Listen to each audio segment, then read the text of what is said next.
Good morning and welcome. It is August 22nd, 2023, and I'll call our Board of County Commissioners meeting to order.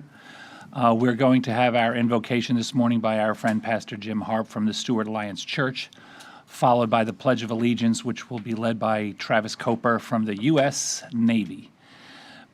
Pastor, welcome and good morning. If you would all please stand. Again, thank you for this privilege. Let's pray.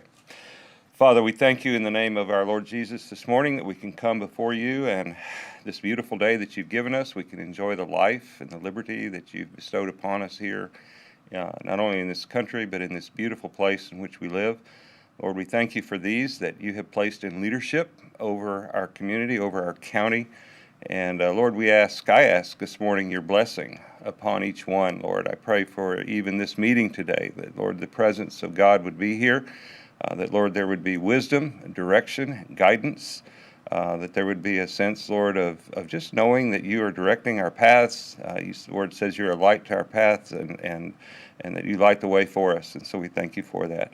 Lord, I pray as the Lord Jesus began his prayer, Lord, hallowed be thy name. May your kingdom come and your will be done right here in Martin County and Stewart as it is being done in heaven. Again, thank you, God, for this privilege today, and we pray in Jesus' name. Amen. Amen.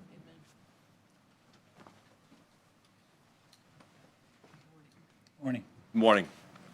I pledge allegiance to the flag of the United States of America and to the republic for which it stands, one nation, under God, indivisible, with liberty and justice for all. Amen. Sir, if you could stay and share with us a little bit of your experiences and your life. I was in the Navy for 12 years, 7 of it on submarines. I am one of 4 people in my family who have served on submarines. My uncle and my brother has also served on submarines, and my son is actively serving on the USS Alaska. Wow. I was in the nuclear part of the Navy, so I worked back in the engine room on a nuclear reactor. I spent some time at the St. Lucie plant. That's how I ended up here. And I'm still working for Florida Power and Light in the nuclear side of the company. Fantastic. Congratulations. 1 second, sir. Commissioner Smith. So I had a cousin that was on a nuclear sub, and I think, and maybe you can tell us if this is true or not. He said that you all had to be knowledgeable about every compartment in the submarine. Yes. From tow Forward to stern. aft. So we have our submarine warfare pin. You bet 10 months to get that. You learn damage control on every portion of the submarine. So if you're there when something happens, no matter where you are, you're able to react and take the proper actions. So I guess what I took away from that all these years is you got to be super smart to do that. Not super smart, but definitely dedicated to get all that knowledge in the rock that we have up there. No, I just thank you for everything, but it's an amazing thing you all do underwater. And I always listened to his stories, and I always thought it was interesting that they had to train for every single compartment. They had to know how to operate every single element of that sub if you were trapped and you had to react. So thank you. That's the fun part of it, getting to learn all that stuff. When Right. you were in your rack, how tall is it when you're laying down to go to sleep? So I was on 2 submarines. One was the Fast Attack, which was the USS Groton, and then I was on a Trident, which was the USS Ohio. When I was on the Groton, when I laid down and I went like that, that's how much clearance I had to the rack above me. Yeah. When I was on the Ohio, it was a little bigger, and I was able to do that to get to the rack above me. But yes, and I was also on the top rack, so you figure it's probably about 6-7 feet up. I had to pull myself up in there.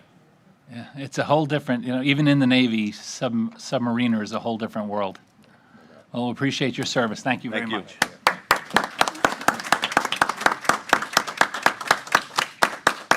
You didn't see us giving him a standing O. Okay, we have a couple of presets this morning. We have a 10:30 Brightline update. At noon, we're having a private attorney-client session, which is Department 6. At 2 p.m., we're having an airport master plan update presentation, departmental number 5. We have 3 additional items. Consent agenda number 11, adopt a proclamation declaring Hunger Action Month in Martin County, Florida. Consent number 12, adopt a resolution approving and accepting a right-of-way dedication, a sidewalk easement, a drainage easement, and a utility easement to support the construction of the extension of Southwest Cargo Way to Southwest Citrus Boulevard. Departmental number 6, request for a private attorney-client session concerning the case of Pause JJBCR, doing business as the Noble Paw and Delray Pet Life LLC versus Martin County, case number 23 CIV 14125 Cannon. There are no consent polls. And with that, Commissioner Smith. Chairman, I would move approval of the regular agenda, the consent agenda, the addition of consent item number 11, consent item number 12, and in department item number 6. Thank you very much. Terrific. We have a motion to accept the agenda as presented by Commissioner Smith, seconded by Commissioner Heatherington. All those in favor? Aye. Aye. All those opposed? The motion carries unanimously. This morning, in lieu of a proclamation, we have a presentation of the Ride United program, and it will be presented by Ms. Carol Horowitz-Dietz from the United Way. You're first. Welcome. I feel like I'm in the hot seat right here. No, you're not. Later in the day, it might warm up, but right now, it's still cool. Well, good morning, everyone, and thank you for giving me this opportunity to tell you about a new exciting program that we had launched at United Way of Martin County. Into the mics. Yes. I thought I could use my mom voice. That didn't work. We launched, no, still? You don't need the light. It's on. It's on? Yes, ma'am. Okay. We launched this program in September of 2022. It is a program with a partnership with Lyft and United Way of Martin County. We received a grant from our national organization to launch the program, and basically, it is a program to provide free rides to individuals in our community to eliminate the transportation barrier for rides for doctor's appointments, getting food, employment opportunities, and all kinds of different things. We launched it, and I am so excited to let you know that since we launched it in September, we've provided over 250 rides to individuals in our community. Transportation has been in the top 10 needs in our community based on 211 information, which they do a needs assessment pretty much daily. And it's been in the top 10 need. It's ranked either number 7 or 8, and I'm really excited since we launched the program that it's gone down to number 9. So my goal in launching this program is it will no longer be a need in our community. It is free, and let me repeat that, it is free to any Martin County resident that needs help with transportation. You call one of our partner agencies or you call our office, and we can make this happen for individuals. We have served people in our community that have needed rides for dental appointments, for health appointments, for doctor's appointments at Volunteers in Medicine. We've helped people go to job interviews and way more than that.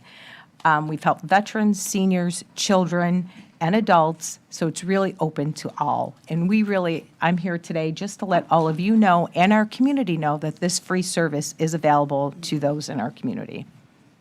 Pretty simple. Any questions that you all may have? How do they reach out to you? How do they get in touch? So you can either go to our website and you can see the agencies that we're working with, or you can call our office directly and we can help you. One caveat is the program runs Monday through Friday, 7 to 4:30 is when we can schedule rides. If individuals need a ride on weekends, because we do have people that have doctor's appointments and whatnot, believe it or not, on weekends, we can schedule those rides for you in advance. So it's pretty much open anytime. As long as you give us enough notice, we can schedule the rides for them. Excellent. And your website address? www.unitedwaymartin.org. Phone number 772-283-4800. 1 second, please. Commissioner Smith? Great. So you said as you were going through the tail end, the agencies that are signed up with you. Mm-hmm. So in order to use the ride or the system, you have to be linked through one of those agencies? No.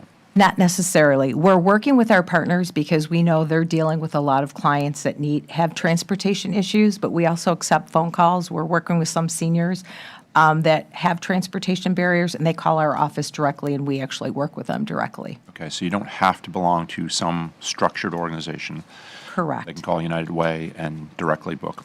Correct. So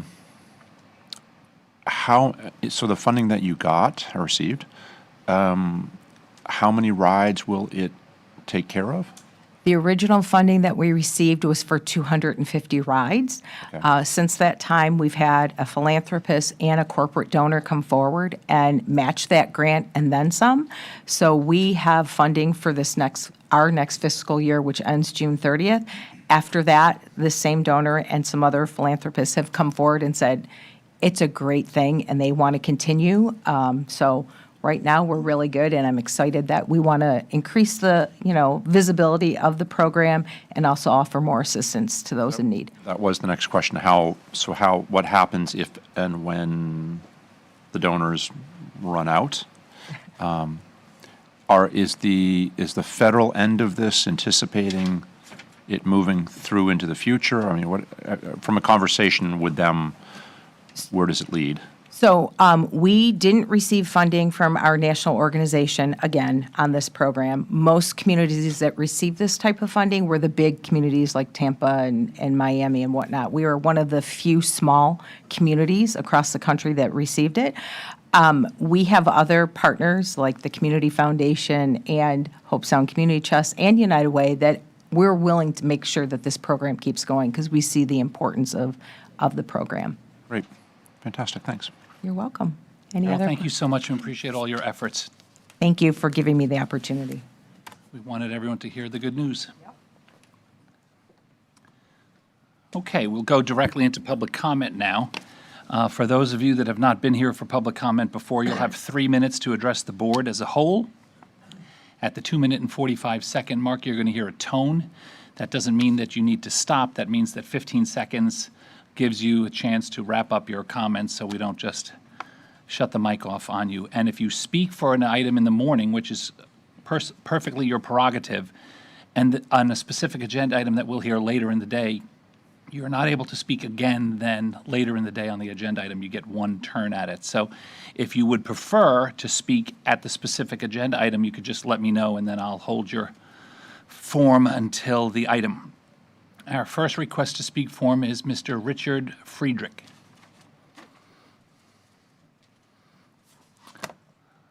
Good morning, sir. Welcome.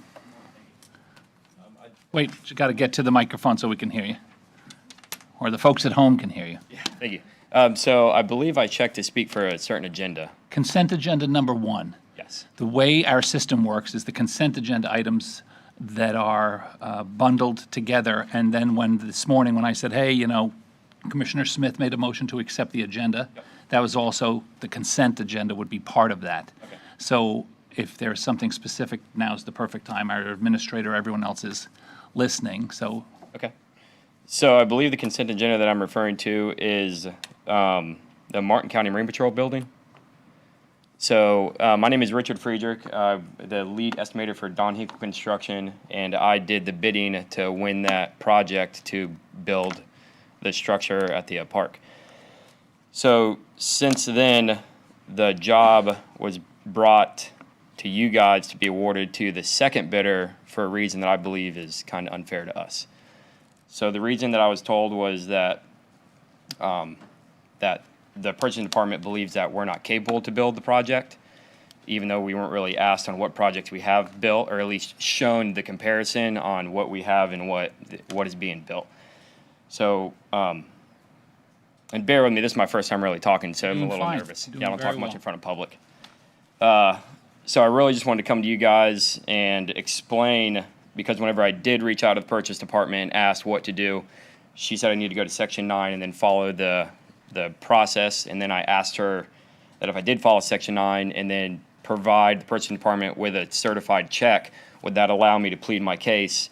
And I really wasn't told yes or no. I was, again, just told to write a check to Martin County, and that was it.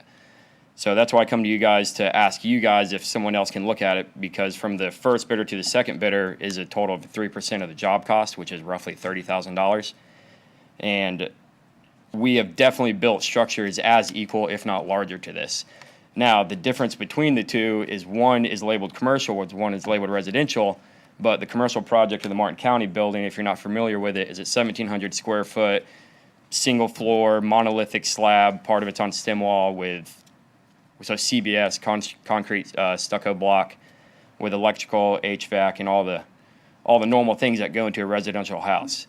So we do have some experience with some commercial projects that we've done for municipalities, as in St. Louis County Fire Department, Indian River County Tax Collector's Office, the water treatment plant, the HR department for Indian River County. So we have definitely worked with municipalities, which has allowed us to grow our bonding capability, which is also difficult.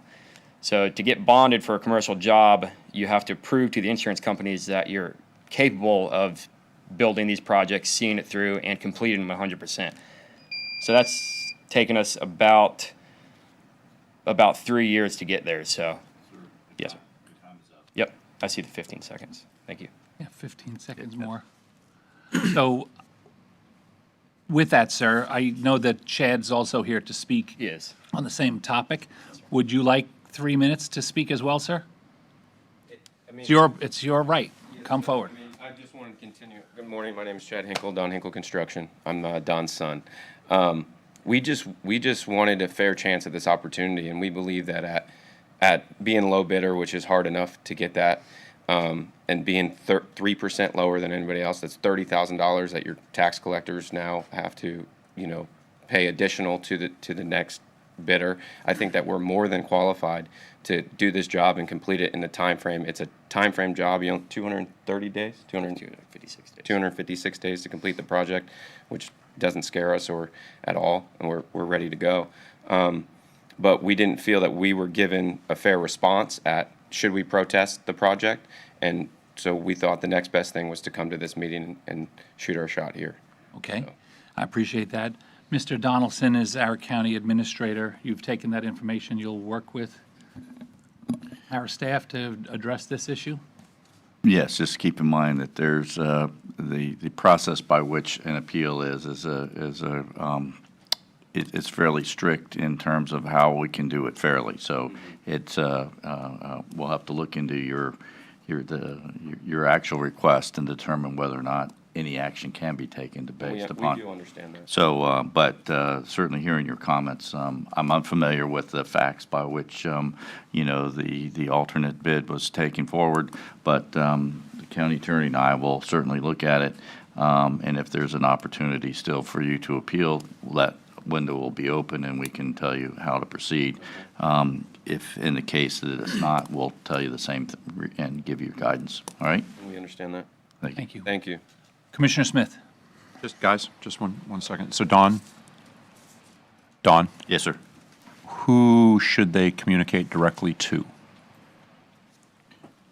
So Christy Purchasing? Brotherington would be our purchasing agent. I will talk to her, and if for some reason you're unable to connect with her, you can talk to me. Yeah, I just want to make sure that they leave here with who's the venue to go through to communicate. That's all. Thank you. So, can I speak? Okay. So, whenever I did reach out to her, because again, this is our first time that we've had to, I guess, really protest or question a bid. I did know that it says for the purchasing department or to go through section 19, and whenever I asked her, what does that allow? Does that give us a chance again to plead our case? There was very little communication. I don't want to say it's on her part, but it's very vague on that section. It doesn't state what that allows if you write, again, a $25,000 check to Martin County. It doesn't tell you what that gets you. Again, with us being a small business, we have the capital to work, but to have the capital to be tied up in litigation whenever we're just going to get shut down is very difficult to move forward. Thank you, sir. I appreciate it. You'll hear from our staff, and Thank you. and we'll at the very least, educate you in the process of even the challenges. Thank you for education. So. Thank you very much. Thank you. Okay, our next request to speak for is Miss Amy Christensen.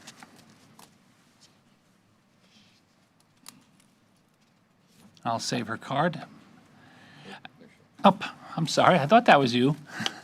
Then you threw me off when you sat there. How are you, Amy? Good morning. Good morning. My name is Amy Christensen. I'm Vice President of the HOA Board at Pine Ridge in Martin Downs. On February 8th of this year, Traffic Engineering and FDOT instituted a flashing left turn yellow light. Since that time, we have had 6 accidents. You see the handout I provided. It required the last accident required Trauma Hawk, shut down Martin Downs Boulevard for 2 hours. The last photo there shows the lack of visibility in order to make that left-hand turn safely. While the rationale for a left-hand turn is to keep traffic moving, ironically, to minimize accidents, during the same time period of last year, February 8th to July, there was one fender bender.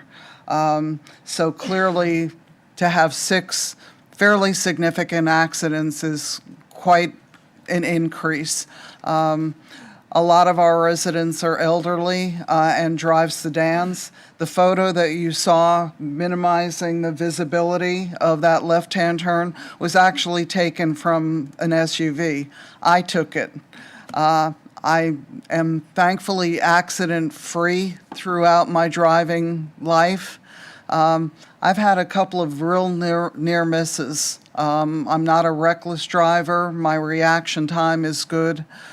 It's a problem, and I've been asked by the board and the residents to have you consider recommending to traffic engineering and/or FDOT to go back to a solid green, red, left-hand turn lane so that residents, whether they're turning into Pine Ridge or turning down Matheson to go to the school to pick up their kids or the library, can do so safely. Another rationale for having that yellow flashing light is that we don't impede east-west traffic due to a backup on that left-hand turn lane. In the 6 months, nearly 6 months, that light has been in effect. I have never seen enough traffic to back up to impede the east-west traffic flow on Martin Downs. So for the safety of a number of residents, not only in Pine Ridge, but those traversing Martin Downs in that area, I would ask consideration of going back to the solid red and/or green turn lane on both the east-west thoroughfare. Thank you very much, Ms. Christensen, and I appreciate the backup information. 1 second, please. Thank you. Commissioner Smith? Just curious, are you retired at this point? Ma'am, up here? What would be the No, no, next? here. He's asking. Are you retired? Yes, Are you considering coming out of retirement and working for engineering? Because that was really well done. thank you. Thank you. No, I'm serious. I mean, you know, from, not only from the handout that you gave us, but articulating all the various issues that are pertinent to what's going on. You did a really good job, and I appreciate it. Do And my homework. no, it was good. And we're struggling engineering for staff, so Ready to come they back? may be calling upon you to pull you out of retirement. Hey, I'm around, I'm available. Ma'am, I'd say that that's my district, and I'm familiar with that situation. I have someone very close to me who visits your neighborhood quite a bit. And then I have also had that conversation with our staff about it. They call it a permissible yellow light, and I agree with what you're saying. I will work with Ms. Wixer, our engineer, and Lucas Lambert, our traffic person, to discuss that. I get the concept of that there are locations where that could be a benefit, but I also understand that there are locations where it's not. And I can think of 2 or 3 others, even in my own district, never mind my colleagues, that maybe we'd have to address that differently. I think it's a new, unique style that they must have come up with high up the ladder or at traffic conventions. But it's a challenge, and not just for, people that are older. I think it's a challenge for a lot of people, because if you're not positive you can make the left, especially if a car is coming the other way to make their left in the opposite direction, it's hard to see past. So you're sort of stuck to either wait or go for it. And go for it, the result can be catastrophic. But waiting, in our modern society, the people behind you don't know why you're waiting, and they just wail on the horn. So I think it's a conversation that we'll have as a board, as even an agenda item, Mr. Donaldson and Commissioner Hurd. Yeah, I agree. I've seen it in along my travels also. And it seems appropriate at intersections that are not real heavily traveled, but in the ones where there's heavy traffic, it's dangerous. I see that, that going southbound on Dixie Highway, there's a light at the entrance to Dyer, and it works there because there's not much traffic coming out of Dyer onto Dixie. But at the next intersection, which is Indian and Dixie, it's awful. It's dangerous. If you proceed on that yellow flashing arrow, you're taking your life into your hands because there's steady traffic coming and you can't see around the two lanes that are northbound turns. So there's some intersections that Yes. definitely should not be signalized that way. I drive my own car, so if I don't feel it's safe, I'm not going to make that left-hand turn. But I have seen some, and mostly elderly people who are trying to make that left-hand turn, and someone behind them is leaning on the horn and applying pressure to make that left-hand turn when it's really not safe. It's confusing too because the through lanes are red, but there's a flashing yellow. So it's confusing. I agree. We need some. Campy has added a new term, wailing on. That's what they do in New York. They wail on it. I was going to say, you were invoking a New York. And normally what you do, if someone's wailing on the horn behind you, you put the car in reverse and you gun it. Yeah. Allegedly. In New York. Yeah. I'm stubborn enough to just sit there, honk all I you want. agree with you. It's You've okay sparked, with me. I think individually we all have known this as an issue, but now collectively we do, and we're going to take it. Mr. Donaldson's heard us say we wanted to have it as an agenda item, even if it is a conversation on where we will select where it won't be. Because every time I hear about an accident in Palm City and I ask where it was, and they say it's on Matheson and Martin Downs Boulevard, I know what that means. Thank So you. thank you so much. You've started a conversation. Thank you for hearing. Appreciate it. Our next request to speak form is Mr. Frank McChrystal.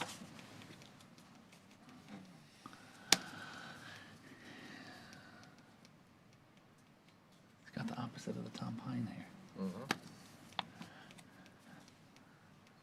For a second, I confused you with Tom Pine. You both have the same haircut.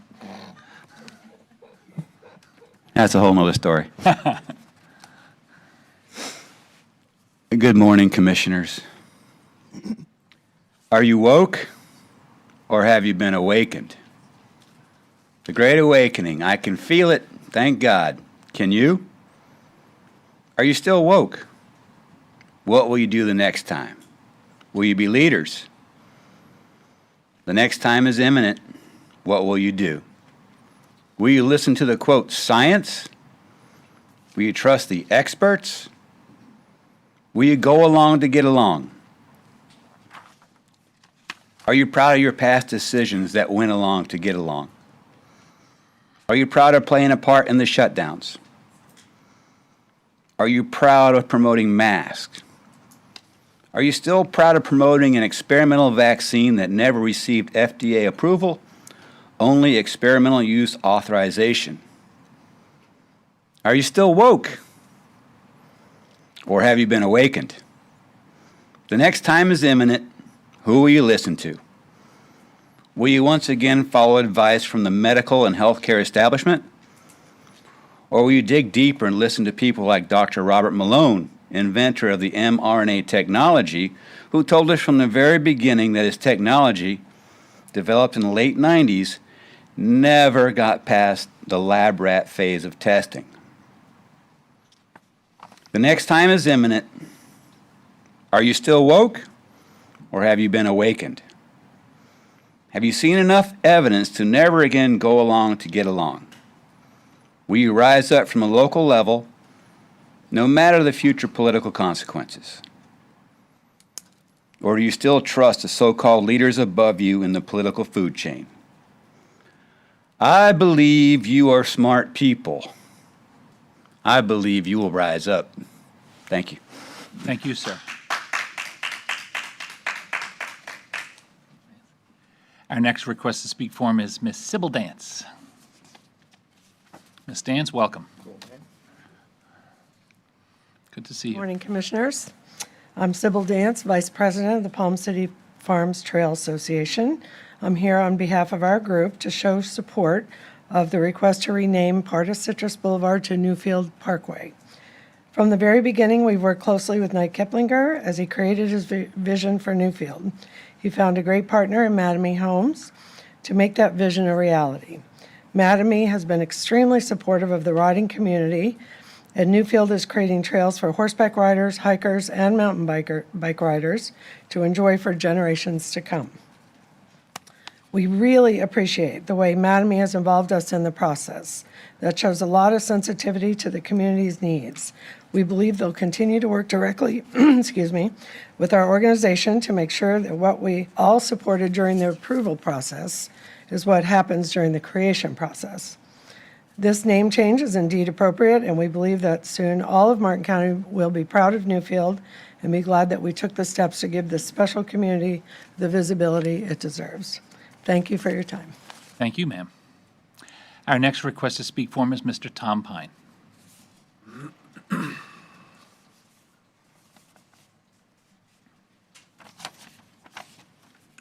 Mr. Pine, good morning and welcome. Good morning, Commissioners. My name is Tom Pine. I live in Jensen Beach. I've been a resident of Martin County for over 50 years. Hidden in today's consent agenda are several items that don't belong in the consent agenda because they are not routine expenditures. $1.57 million for construction for a Marine Patrol building for the Sheriff's Department at Sandsbrick Park. $986,486 to One Call Florida to collect data to determine water level, currents, and salinity levels in the St. Lucie, Indian River, and Atlantic Ocean. And $584,000 to TNC Oceanographics. Today, this County Commission will present a proclamation declaring September in Martin County as Hunger Action Month, noting that 30,000 households in Martin County are unable to afford the basic cost of living in the county. And later in this meeting, the majority of our commissioners is going to show us how concerned they are about this issue by giving large pay increases to our county administrator and to our county attorney. Throughout the state of Florida, the average salary for a county administrator is $219,123,000. The new salary for our county administrator will be $256,354,000.56. This message that the County Commission is giving loud and clear: if you're not wealthy, you're not wanted in Martin County. This scheme that the county government has come up with to move forward with the installation of sewers is a sad state of affairs. The secret meeting held at the local college about sewers in the Port Salona area was so secret that even some households in the installation area weren't notified of the meeting because our government fears the truth. They don't want everybody to know what's going on with the installation of sewers. One neighborhood is already approved at a cost of $12,000 per lot. The neighborhood in Salona was just put on hold, where the cost there was going to be $9,877,000 per lot. What will it be when it gets to my neighborhood? $15,000? The way this scheme works, there's no telling. How many other counties in the state of Florida have a scheme set up for the installation of sewers like we do in Martin County? I believe forcing people to pay for sewers that have no structure on their property is government overreach. And I also believe forcing each individual neighborhood to pay for all the infrastructure of its sewers, that those same people deserve share of the profits too. What you permit, you promote. What you allow, you encourage. What you condone, you own. Thank you for your time. Thank you, sir. Our next request to speak for him is Mr. Jeff Klein.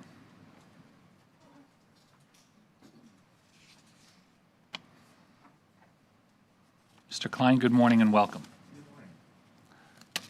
Hi, I'm Jeff Klein. I'm the president of the Pine Ridge Condominium in Martin Downs. So it's a brief follow-up of what Amy discussed. And since the change of the lighting system, we're all guessing, trying to enter our community.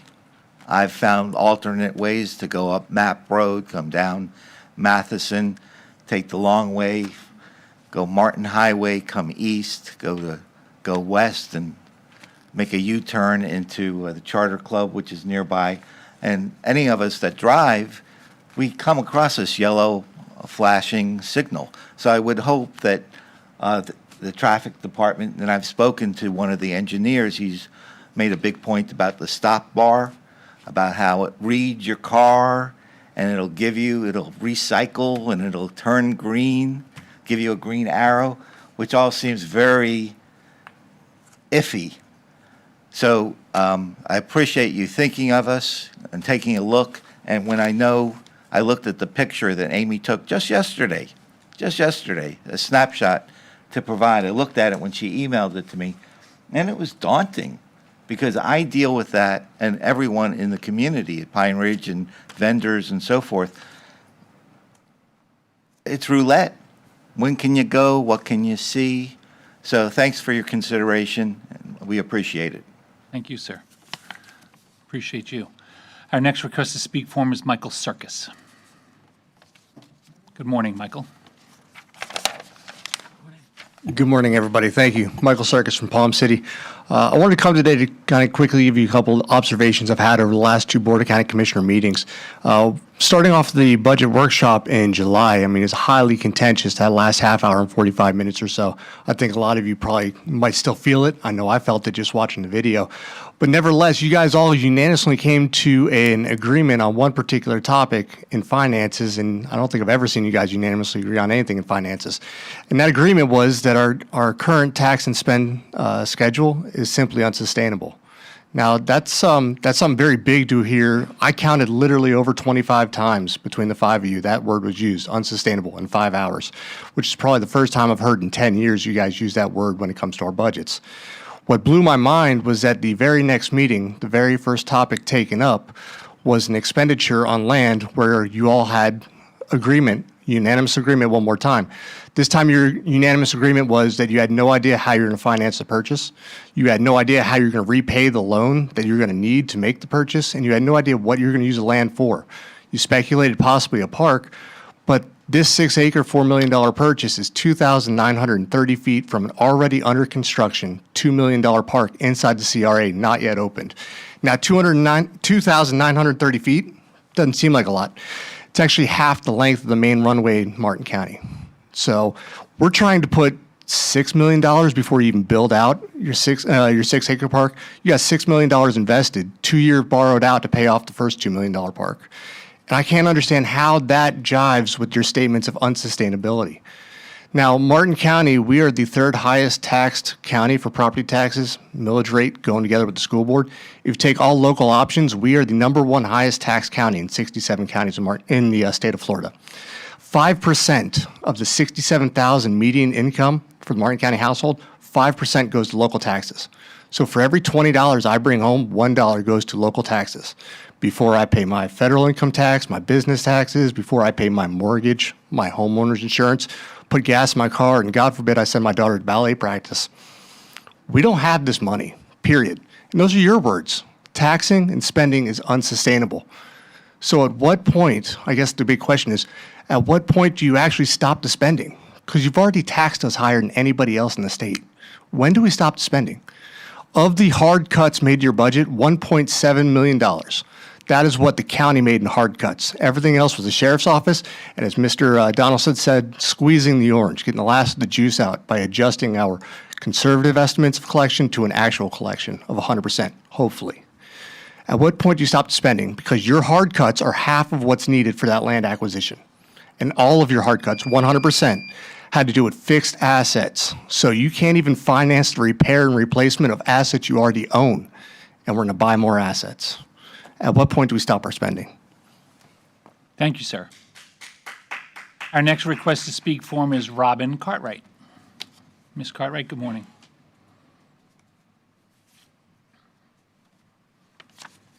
Good morning. Michael, nice to put a name with a face finally. So, property taxes. I just got mine, and what a shock. Interesting that I would come right after Michael.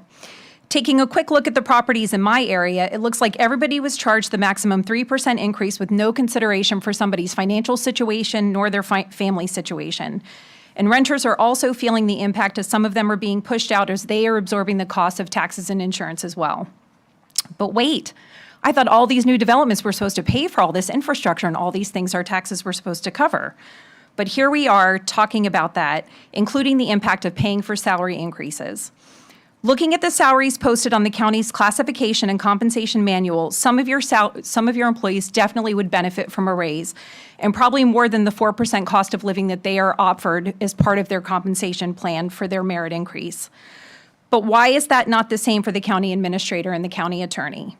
And yet on the same agenda today, as others have said, you're proposing September be declared Hunger Action Month. More than 30,000 households in Martin County are identified as unable to afford the basic costs of living, and that's almost 20% of your residents. I would venture to say the number is actually higher because that's just who we know about. I'm sure there are many who don't know where to go or who to ask for help that they need. We live in the third wealthiest county in the state of Florida, and we shouldn't need to declare a month to acknowledge that people can't afford the basics like food. And honestly, the whole budget should be scrutinized for opportunities. For all the arbitrary consent agenda budget approvals, I guarantee there are missed opportunities to better help your constituents, so fewer people have to rely on assistance from nonprofits, places of worship, and neighbors for things like food and safe places to sleep. With the added weight of the ever-increasing home ownership, which in Florida is 4 times the national average, and car insurance is twice the national average in the state of Florida, why would the county feel the need to add to the burden of increasing property taxes by the maximum allowable and then making the tone-deaf recommendation to increase the pay of those who seemingly ignore the pleas of those of us who are not developers? We are fighting to maintain our quality of life, and like so many in our state, are literally paying for the poor financial decisions made by those who are paid with our tax dollars.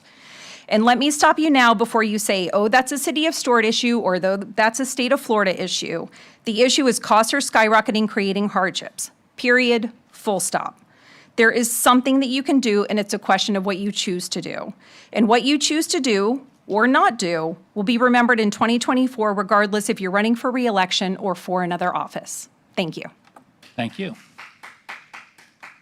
Anyone else looking to speak? I have our last request to speak form. Ms. Pfiffian, please come forward.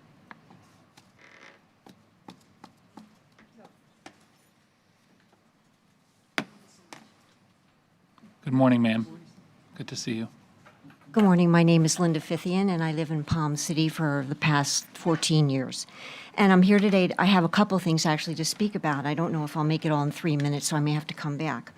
One of the ones I did want to speak about has already been addressed in regards to the proposed raise for the county administrator and the county attorney. I have no problem with people making a decent salary, but when you look at the House Speaker of the United States' salary is $223,000, and I do believe that the compensation currently for the county administrator is $228,888, and the county attorney is $218,651.30. So a 12% increase seems to be a little high for me, which is what the staff kind of recommended in regards to, the human resources recommended in regards to their studies. So Palm Beach County was also put into this estimate, and the county administrator has been there for 21 years and makes, with combined income with his auto, about $441,000. Now, he's been there for 21 years. I don't know all of that, and we're not Palm Beach County. But 12% increase just seems a little high. And in the agenda, it says that you can suggest other increases, which I would suggest that maybe the same increase that everyone else is going to get as far as cost of living would be appropriate for these positions. So that's the one thing I wanted to say. The other thing I wanted to talk about is, again, with Live Local. And I don't know if everyone knows that the Biden administration is now putting in affirmatively furthering fair housing, which is a new rule, but not really new because it was done in 2015 and repealed in 2020 by President Trump. And basically what it says is if you accept federal funding, which from the last meeting, we're going to be looking at federal fundings for rent relief for HUD dollars, the HUD can come in and evaluate everything that you're doing in regards to housing. So not only now will you have the state with the Live Local Act saying what you can and can't do. Now you're going to have HUD come in and regulate that housing. So I have this article here for you, and I would just caution, Live Local Act at least is state funds.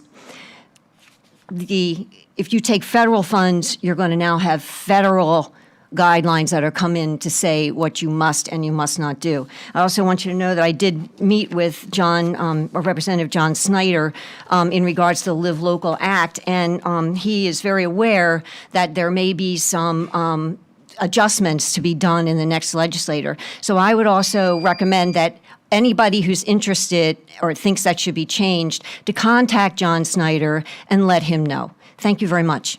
Thank you, ma'am. Our last request to speak form is Miss Missy Campbell. Good morning. Good morning. I'm Missy Campbell, and today I'm here on behalf of the Palm City Chamber of Commerce because we want to express our support for the request by Mattamy Homes to rename a portion of Citrus Boulevard to Newfield Parkway. We're very excited about the projects that have been happening through Mattamy and at the future site of Newfield. I had the privilege of taking a tour of their trails. It's very cool. The trails are going to be available for public access for people to enjoy for perpetuity is the big word I was supposed to use. It's natural and it's protected, and it's going to stay like that at no expense to our taxpayers.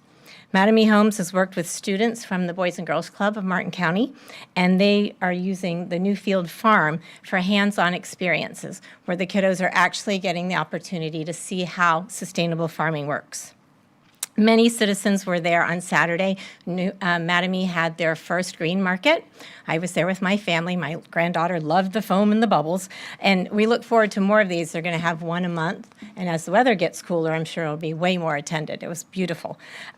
We have been supportive of Knight Kiplinger's vision at the Palm City Chamber. We know that Mattamy is a wonderful partner for Newfield. We believe that Mattamy Homes is honoring the vision that Knight had, and changing the name of Citrus Boulevard to Newfield Parkway will support their recognition and help them as they move forward. And we appreciate that they went to their neighbors and got their support as well.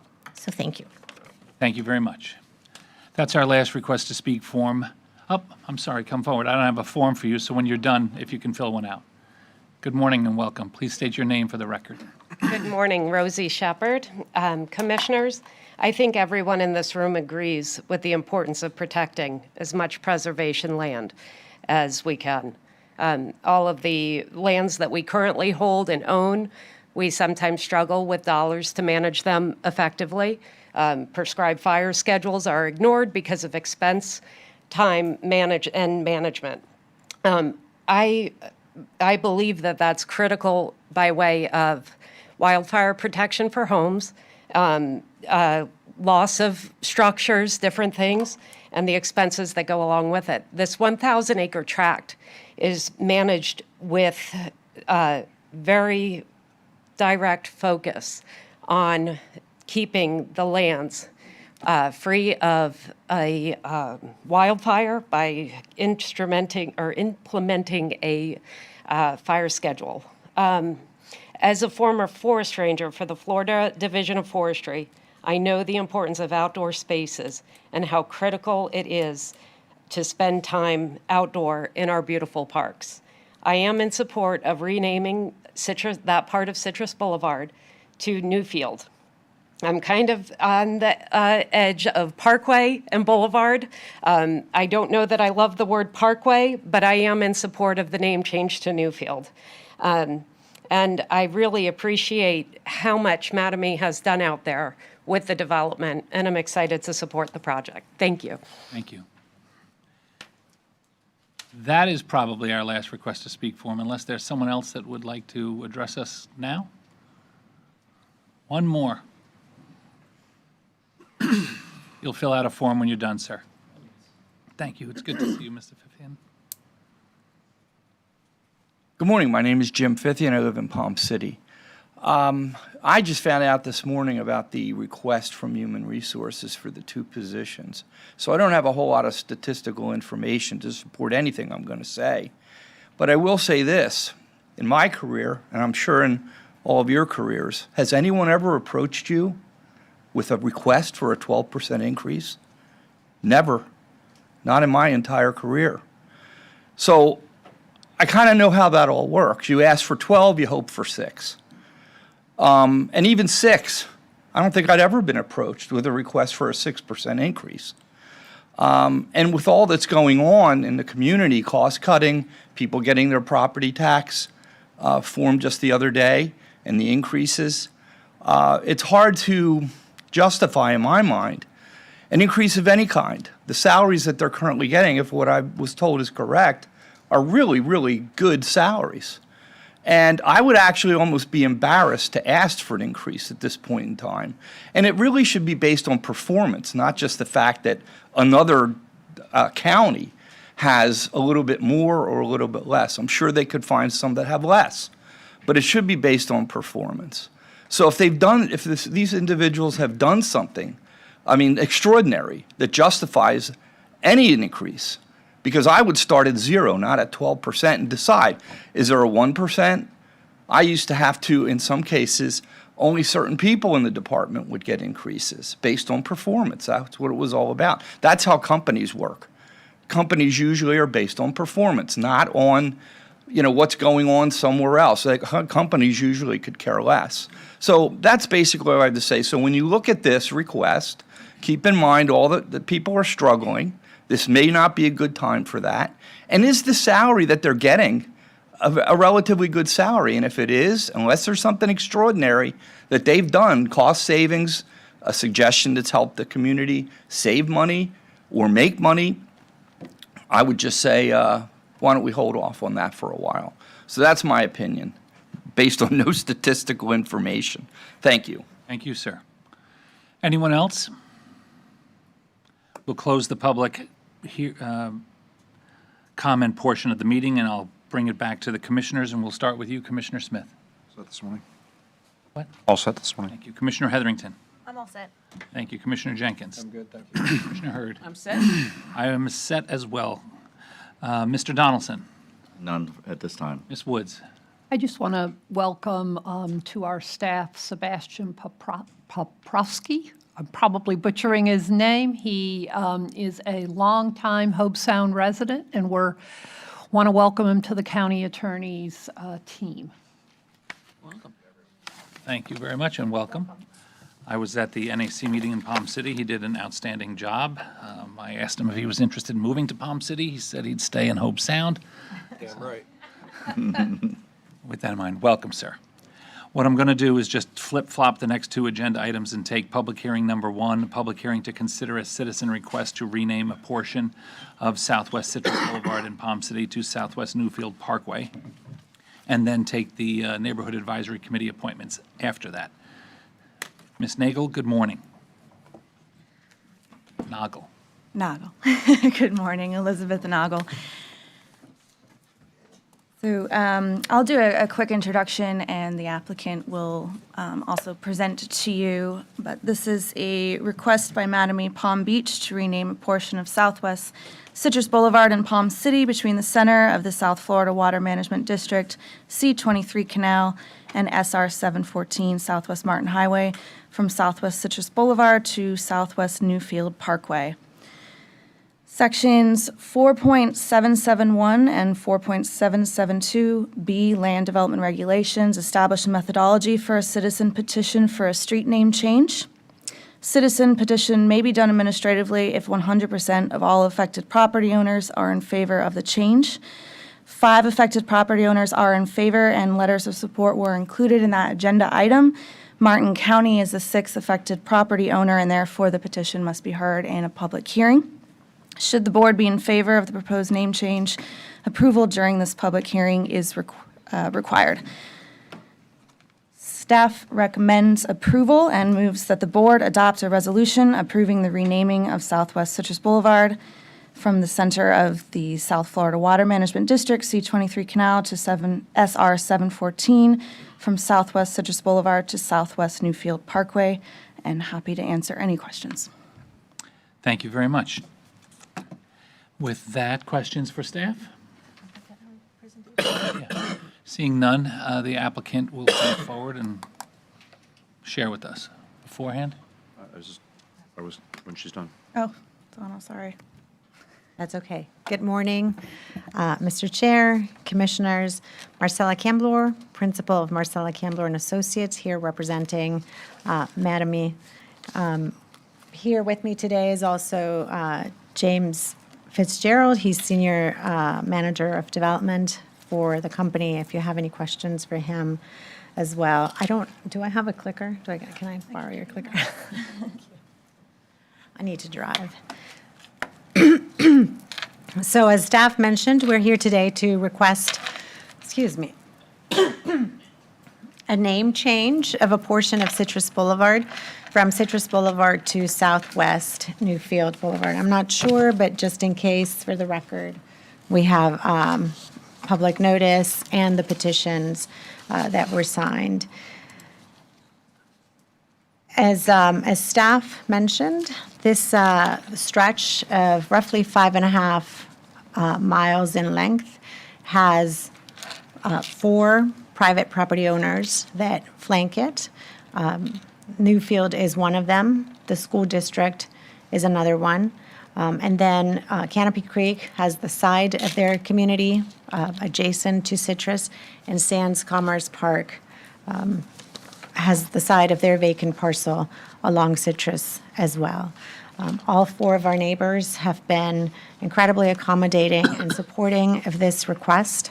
And so just to explain a little bit why we are requesting this, I would say about 20 years ago, when the county started with the design of this new road through the Kiplinger property, the Kiplinger family worked with the county not just on the name of the road, but on the design of the road. The name was, at the time, considered appropriate to be Citrus because it was flanked on both sides by citrus, by orange and grapefruits, but there were also tomato fields and potato fields. And over time, obviously, the citrus industry changed. Because of that change is that Mr. Kiplinger considered putting this land to a different use. And hopefully soon, Newfield, this new traditional development, will be flanking this street. The purpose of requesting a name change is both for identity, but it also is rooted on precedent. Long before we had Siri and GPS telling us, blindly where to go, when the likes of George Merrick did Coral Gables, they named the main entrance Coral Way. Or when John Nolan worked on the plan for Venice Beach, Venice Avenue was the main entrance. And same thing for the town of Palm Beach with Royal Palm Way. It was the way we identified arrival to a new place. Again, it's the tradition of this type of town planning that we are hoping to embrace with this name change. In the 80s, Martin County did it with Martin Downs, right? And it's very clear where Martin Downs and all that development is. So that's, in a sense, the identity park for changing from Citrus to Newfield with the change that's occurring there today. Someone mentioned Parkway. We went back and forth. Should we call it Boulevard or Way or Parkway? It's certainly not a boulevard. We have a small stretch where the downtown will hug the road that will have a boulevard section, but it's truly not going to be a boulevard all the way. The word parkway has been misused a lot. In many parts of our country, a parkway is actually a highway. The more lanes you have, the more it gets named a parkway, right? Originally, the term was intended for a road that either goes through a park or that connects through a park. And we believe that being that Newfield is setting aside 2,400 acres of open space, public open space, and parkland for the residents of Martin County, actually 5 times larger than the largest park currently in the county, which is Halpatioki Park. And this road leads to that and is flanked by that on both sides. Parkway was an appropriate description of this new legacy for Martin County. We're very grateful to our neighbors, grateful to staff. We understand there may be some cost associated with changing some of the signs on 714, which the applicant will bear all of those costs. Mr. Kiplinger has sent a letter. I will turn it in for the record. I'm not going to read the whole thing. I'm just going to read 2 paragraphs, if I may. It says, to the Board of County Commissioners, I would like to wholeheartedly endorse the proposed renaming of the northernmost section of Citrus Boulevard between 714 and the C-23 county line as Newfield Parkway. This makes sense on many levels. The new street name at 714 will clearly point the way to what will be a vibrant new destination in our county, the much-anticipated new town of Newfield, with its town center, neighborhood parks, farm, stores, the Kiplinger Conservancy, and recreational opportunities for the whole county. I will skip to the bottom, and it says, my vision for a new town with traditional neighborhood design was embraced by our citizens, and now Newfield is about to begin taking shape. This is the ideal time to rename this stretch of Citrus Boulevard and the ideal new name. It will truly be a parkway with vast open space on both sides leading to and from the new town center. I urge your favorable consideration of this proposal. With all best wishes, Knight Kiplinger. So with that, I'm happy to answer any questions, and thank you. Thank you very much, ma'am. Commissioner Smith? Sure, I was just going to move approval of the recommended ask. Thank you. Commissioner Heatherington? I had a question on the petitions. So is it only the surrounding property owners that are petitioned? When you say petitions were required, so it's only the neighboring property owners? Correct. In our code section for the citizen petition, it's affected properties, which are defined as property owners of a property adjacent to the right-of-way of the street proposed to be renamed. So if I may clarify, those people need to sign a letter that say they are in support. We've had to notice more people than just that, but we have the notice, the specific petition has to be signed by your code, by anyone that's adjacent or fronting the road. Okay, so it's property owners, it's not a community petition type of thing. So I respect Knight Kiplinger's vision and Mattamy, and I think you seem to be carrying out that vision. I enjoy that you are having all the open space. I haven't had an opportunity to see the trails, but there's wonderful things that you're doing there. I know. I'm really absolutely not in favor of the name change, because I think that, we have heritage in Martin County, and I'm not opposed to, changing and growing, which this area will. But to me, the heritage of Martin County is rooted in citrus. It was named Citrus Boulevard because we are a big, our industry was citrus. And I think that I'm fearful that if we lose track of our heritage, then, and I'm happy if we would name it Kiplinger Way or streets inside of Newfield, but I think regretfully this just slaps at the face of remembering our heritage at Citrus Boulevard. I hate Parkway, so if we did do something, Newfield, Parkway just seems so culturally unaligned with Martin County, and I don't want to lose, the heritage that we have. So I'm not in favor of the name change. I appreciate what Mattamy's doing, but we've got Citrus Grove Elementary as well on the road. So I'm just not in favor of the name change. Commissioner Hurd? Yeah, and I'm not in favor of it either. It's just poor public policy to create inconsistencies. And this creates a glaring inconsistency. It's confusing. Half of the road will be the traditional name of Citrus, and half will be a new name, and it's bad policy. So I won't be supporting it either. Commissioner Smith? So on a couple of the comments, years and years ago, when we built Pomeroy, and Pomeroy was built, a family member came to me and asked that the historical name of their family be recognized somewhere, some shape or form or fashion, with a road name. And we were just building Pomeroy at the time, and we brought the agenda item forward, and we ended up naming it Pomeroy.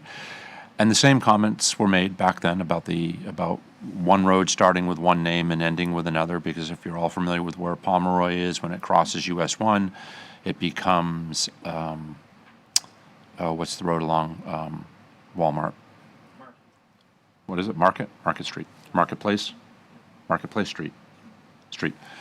And so then I had to do a little bit of research to point out to people. So if you're in Stewart and you are on Colorado, you cross US 1 and lo and behold, you go to Cantor. So there really is a tremendous amount of precedent set in the county for not having connected roads by name, crossing intersections going from one major street to another major street. And I also remember when we renamed Citrus completely, because it was not Citrus from 714 all the way out to Indiantown. That got included.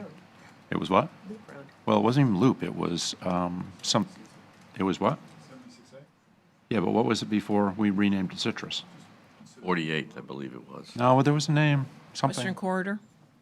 I don't know, but anyway, when we... It was memorable, whatever it was. Well, that might be the point, that at the time, Citrus seemed like a name, and we would include all of it in as a name. And so things do change, times do change, and which is why I'm supporting the request. It is what the Kiplinger family believes is the right thing to do. I think the idea that the remainder of it is Citrus is fine, that if one end of it's Newfield and the other of it is Citrus.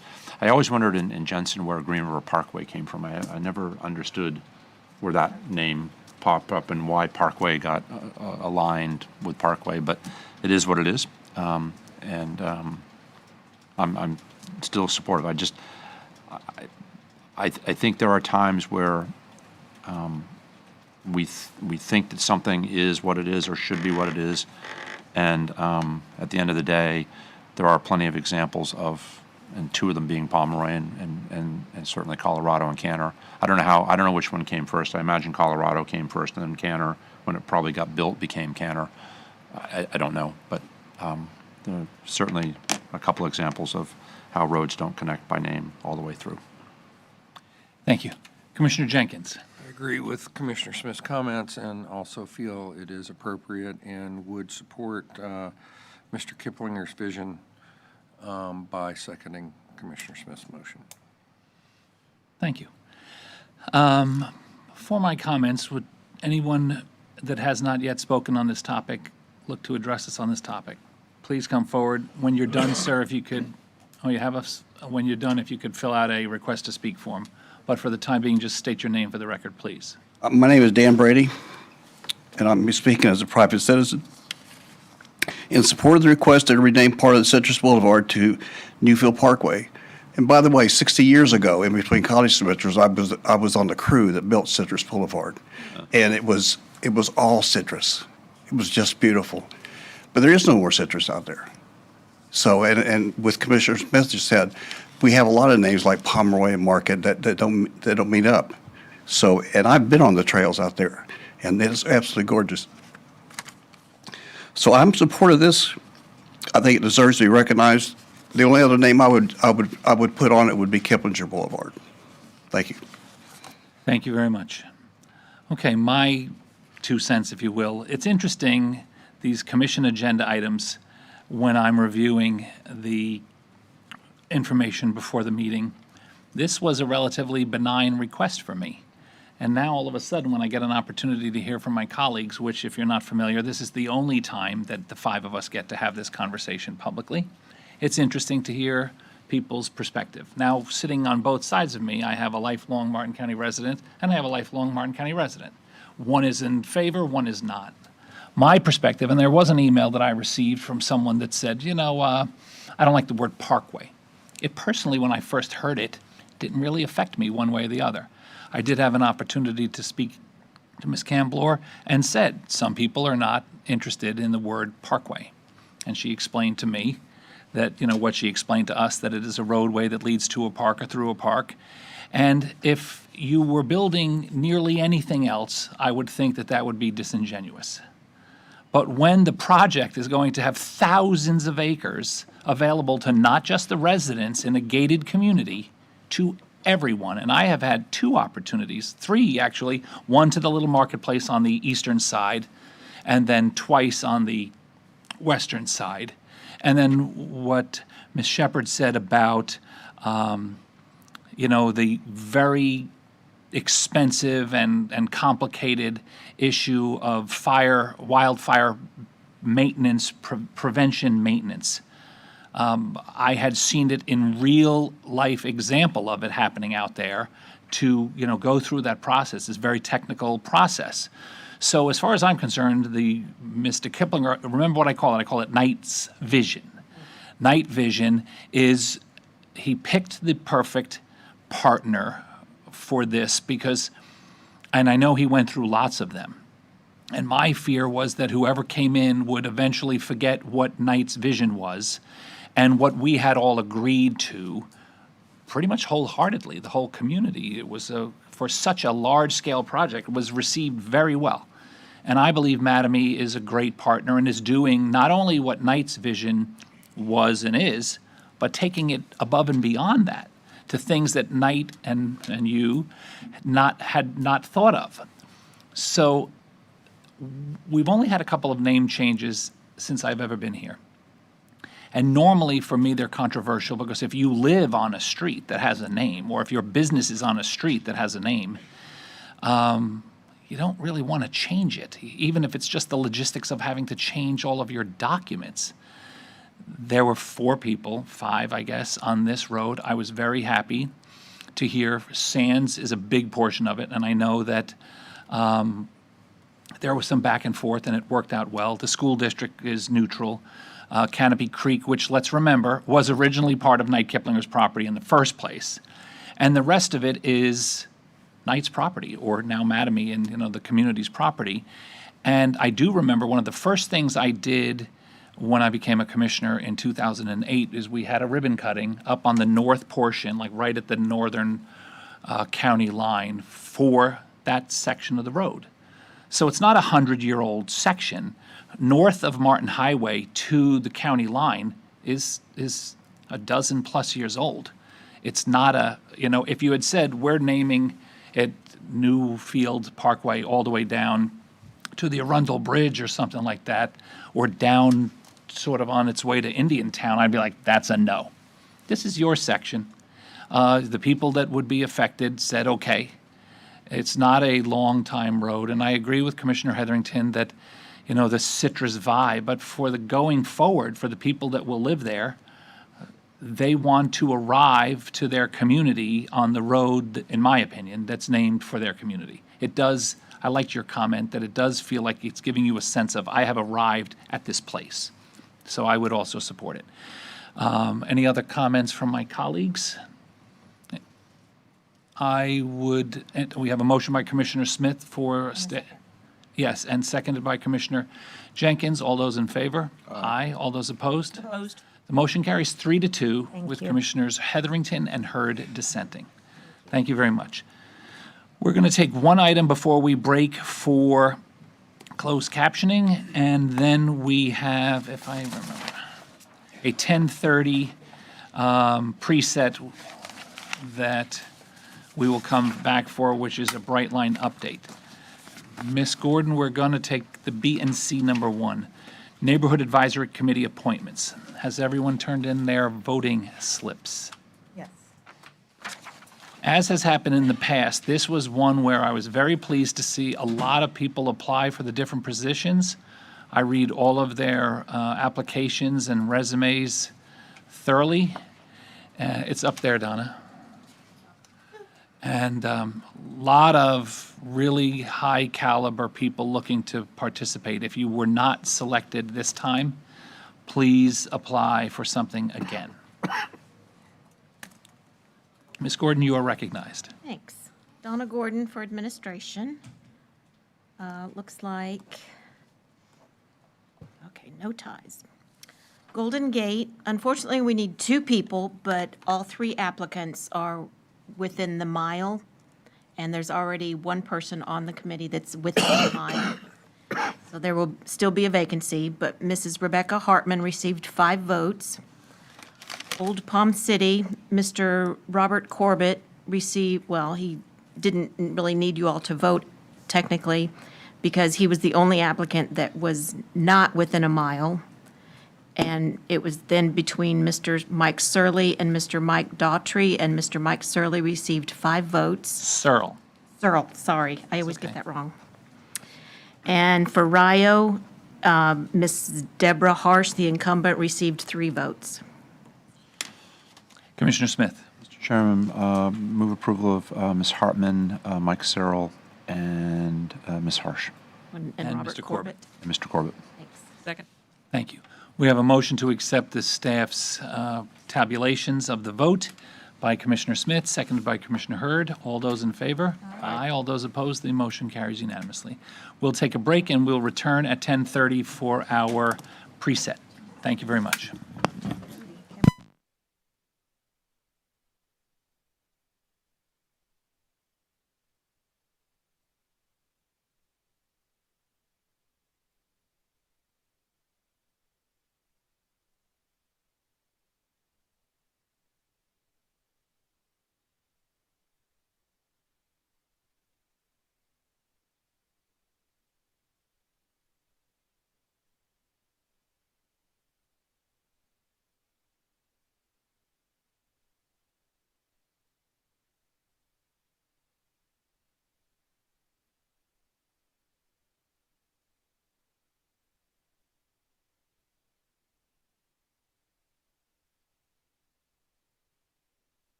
Okay, we are back from our 10:30 closed captioning break, and we're going to take our 10:30 preset, which is a departmental number 4, a Brightline update. And we have a couple of folks that will be giving that update, and I will begin it with our Assistant County Administrator, Mr. George Stokas. Mr. Stokas, you are recognized. Yes, good morning, Mr. Chair. With me today is Ms. Allie Soul. She's the Vice President of Community Relations for Brightline. Today, she'll be presenting you an update to the progress of Brightline's passenger rail service from Orlando to West Palm Beach. Brightline is also present here to ask for the Board of County Commissioners to adopt a resolution supporting the replacement and the expansion of the railroad bridge across the St. Lucie River. And with that, I'll hand it off to Ms. Soul for her presentation. Ms. Soul, good morning, and you are welcome. Good morning. Thank you so much, Mr. Chairman, Board of County Commissioners, County Administrator, County Attorney. George, thank you for allowing me to be here.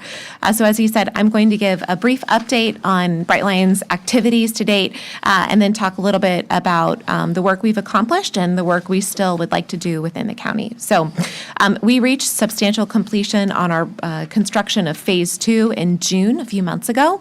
That means that pretty much all construction is done. However, we do have some minor crossing work that we are going to be completing here starting in a couple of days.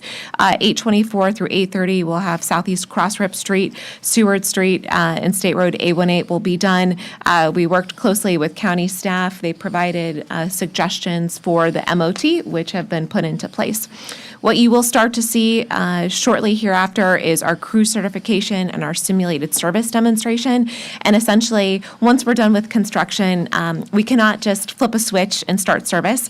There are a number of requirements that the Federal Railroad Administration has to ensure that our system is operating as it is intended.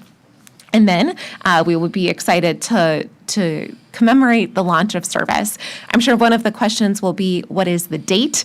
Right now we are targeting mid-September. Again, that will be based on our simulated service and our crew testing. St. Lucie River Railroad Bridge, as we heard, the Marine Industries Association of the Treasure Coast is here. We've been working very closely with the Coast Guard, with Congressman Mast, with them on a proposed or a temporary deviation that would ensure equal access for the waterway. Brightline and FECR have been working again with the Coast Guard. The temporary deviation went into effect on August 15th. It will be in effect until December 12th. It provides guaranteed fixed opening times. We have committed to at least 50% shared usage of the waterway between 6 a.m. and 10 p.m. And the mitigation measures that we committed to are already in place. Those include a bridge monitor who's located at the bridge today, an app and website, which I'll show you in the next slide, and a countdown clock at the bridge, which tells people when the next closure or opening is scheduled to occur. What's also not on here is that we have hired a manager of waterway communications. That person will be solely responsible for communicating major items to the marine industries, both here and in Fort Lauderdale at the New River, for major issues or concerns, questions, how to improve operations along both waterways. I mentioned the Bridge app and the website. They launched on 8/15 and are available for download now. This has been in place at the New River. We just opened it up for the St. Lucie, and it really is to give mariners the ability to have a predictable trip. So they can log on to the app or website and know when the bridge is going to be open or closed. You can download it by going to the App Store and typing in Bridge Schedule. Again, Brightline designed this and working in partnership with FECR, have both the passenger and freight trains into this for increased predictability. And again, our bridge monitor is also at the bridge. They can be reached via the radio channel to also communicate about the openings and the closures. The existing bridge is there today, 6 feet 6 inches vertical clearance from mean high water, a 50 feet horizontal clearance. It's the only single track bridge in the shared corridor, and currently approximately 22% of boats can get through when it's in a closed position, although I'm sure that number is maybe a little bit lower. We did complete a major rehabilitation project in June. FECR did go back to the Coast Guard recently to request 2 additional short outages. We're pending approval from the Coast Guard on those. Hopefully, either approval is given today, which will then be communicated, but the work that would occur starting Sunday night into Monday morning, and then Monday morning into Tuesday would be a tie replacement, which would allow trains to travel faster over the bridge, which would allow us to meet those windows that we have to meet for the temporary deviation that's in place. So that's not in here because it hasn't been approved, but our PIO has our construction alert ready to go if and when the Coast Guard does give approval. So there's been a lot of talk for a number of years about a replacement bridge. We have been working on that while we've been working with the Coast Guard on the deviation for the existing bridge that's in place. Congressman Brian Mast has issued a letter of support for the mega grant application that the City of Stuart is the lead applicant for. City of Stuart is obviously supportive of that applicant since they submitted it. The Florida Inland Navigation District is also a co-applicant on the mega grant that we are submitting. The Stuart Martin County Chamber of Commerce passed a resolution of support last week, and the Pelham City Chamber of Commerce passed a resolution of support last week as well. We're continuing to go out, educate people about this grant opportunity, but we do believe that it is a very strong project. And as George said, we're here today to brief you on it and to also seek a resolution of support from the County Commission. So what do we know about the potential replacement?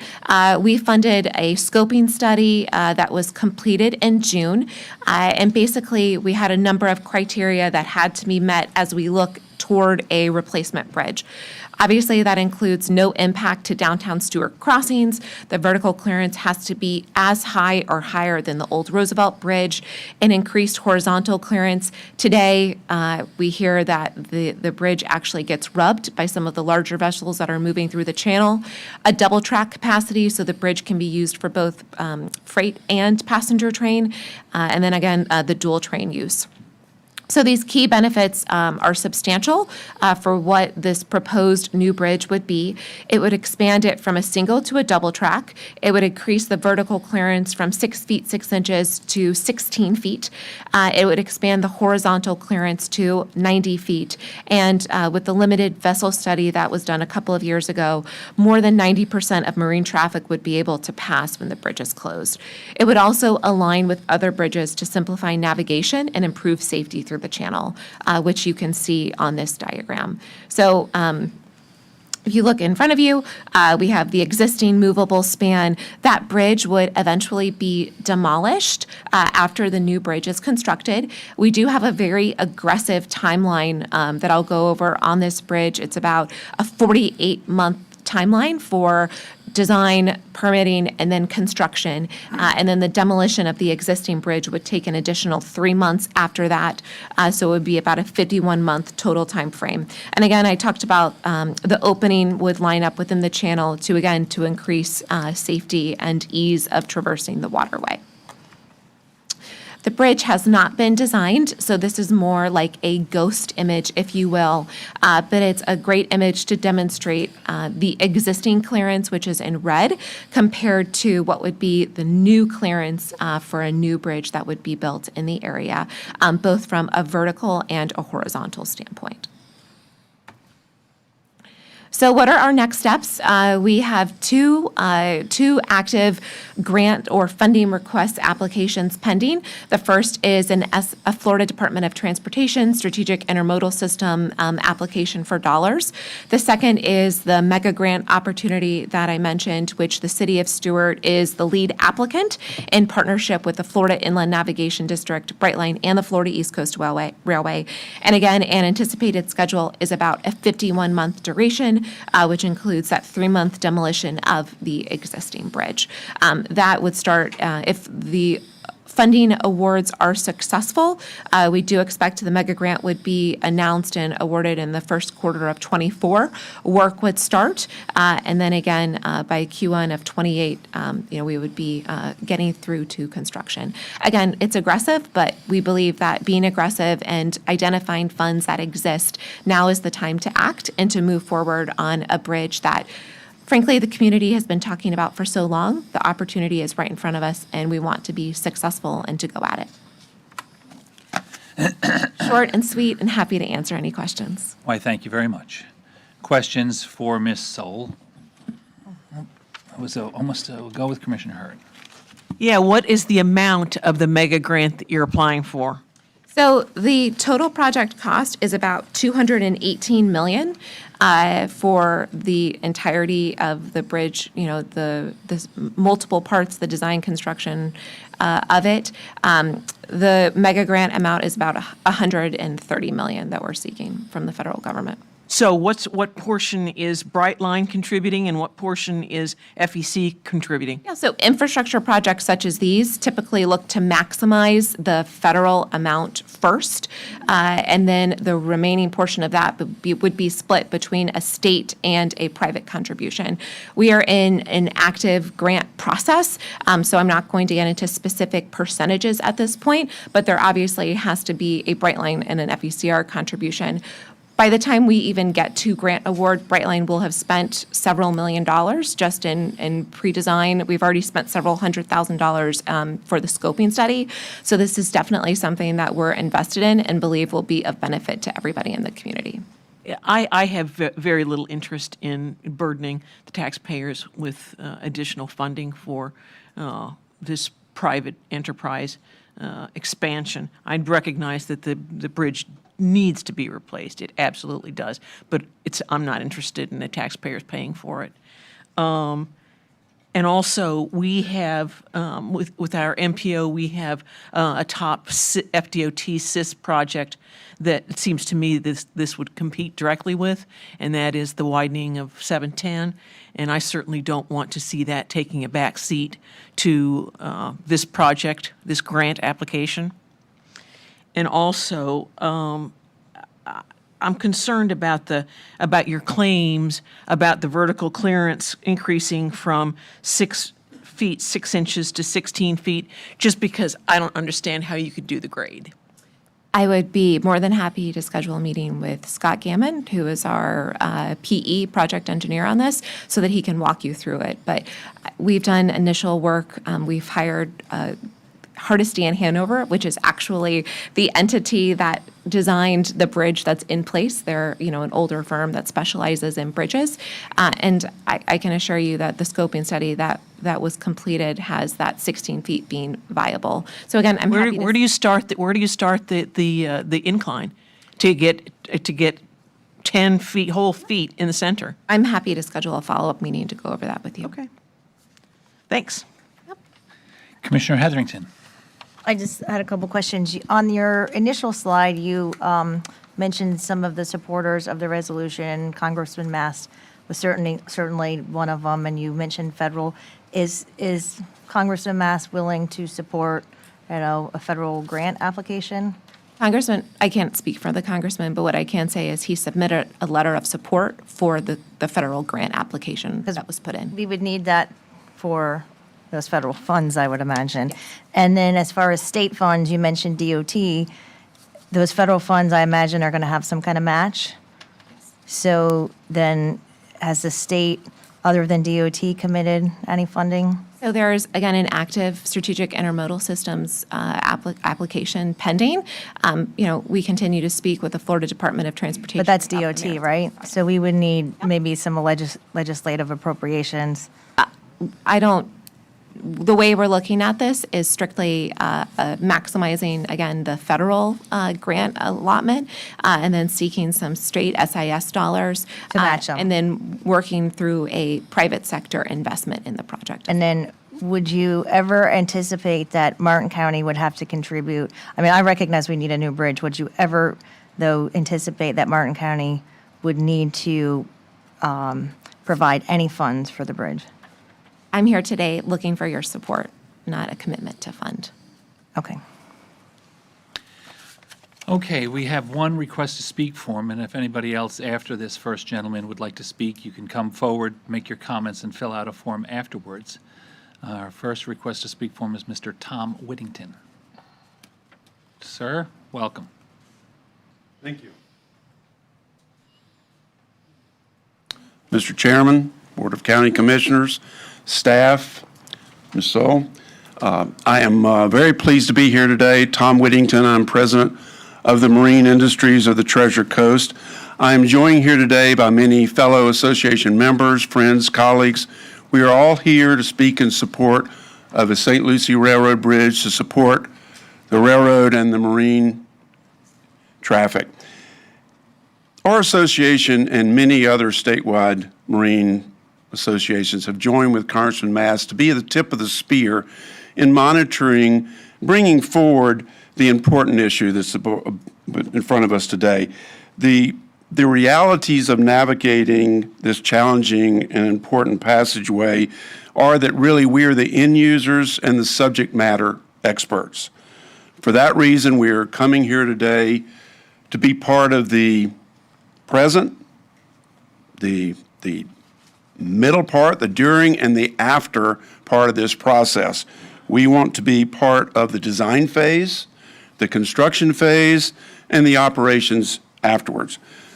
Commissioners, we're requesting language in today's proclamation that will memorialize the role that the marine industry constituents have had in this effort.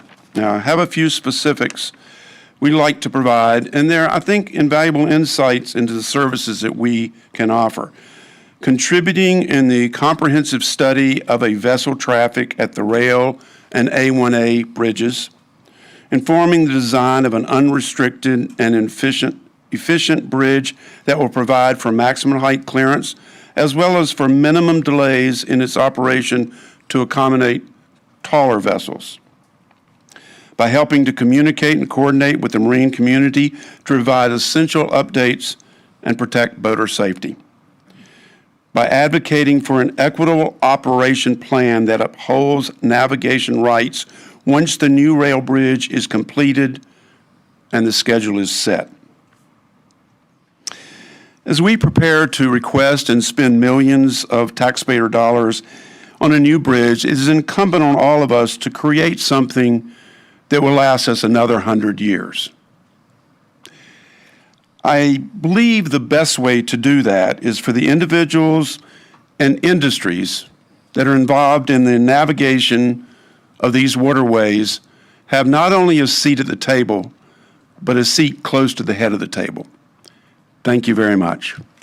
Thank you, sir. Our next request to speak is Mr. Frank McChrystal. Sir, welcome back. Thank you. Yeah, I won't divulge my source of information, or it's just some people I've talked to at the city of Stewart. First and foremost, the 48-month, 51-month, that's blowing smoke. All right. The word I've heard is 7 to 8 years once we get started, and the funding's not even close. I'm not here. Most of the interests are the boating interests. I want you to consider all of Martin County's interests. And here's the scary part. So in this whole system, this whole Brightline system on the East Coast, that bridge, the St. Lucie River, is the only cog in the wheel, the only cluster, okay, in the whole system. So the citizens of Martin County are going to be paying a seriously high price. And here's why I'm here. So I'm talking to this person at the city of Stewart, and I said, "Are you serious?" I said, "There's only one track for passenger trains and freight trains?" He goes, "Yeah." I said, "Well, wait a minute here. That means the freight trains are going to start slowing down around Salerno Road. All right?" He says, "Oh, no. They got to start slowing down around Hobe Sound." Okay? So picture a scenario where, you know, there's this beautiful thing where we're going to pull over real quick and get out of the way real quick. No. All right?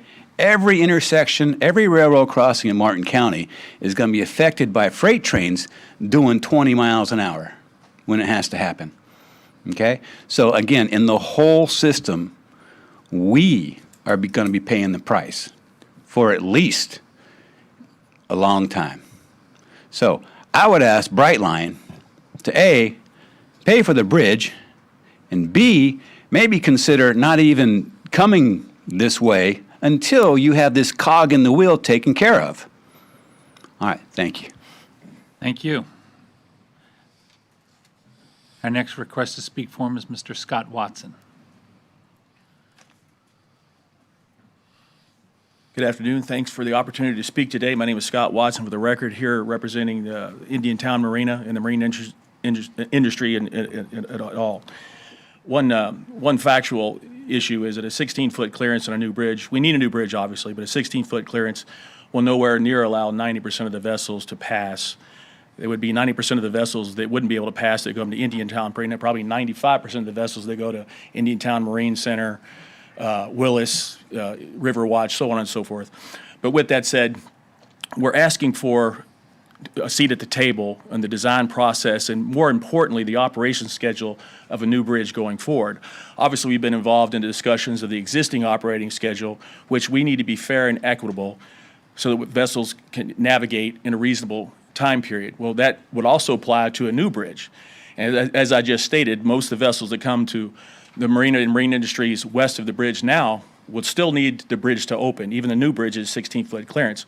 We need to ensure that the operating schedule for that new bridge will allow for unobstructed navigation. And that's the most important part, which is why we're asking for a seat at the table. And I believe since the taxpayers, as Ms. Hurd pointed out, are being asked to pay for the vast amount of cost in this bridge, that we should have a seat at the table. So thank you very much.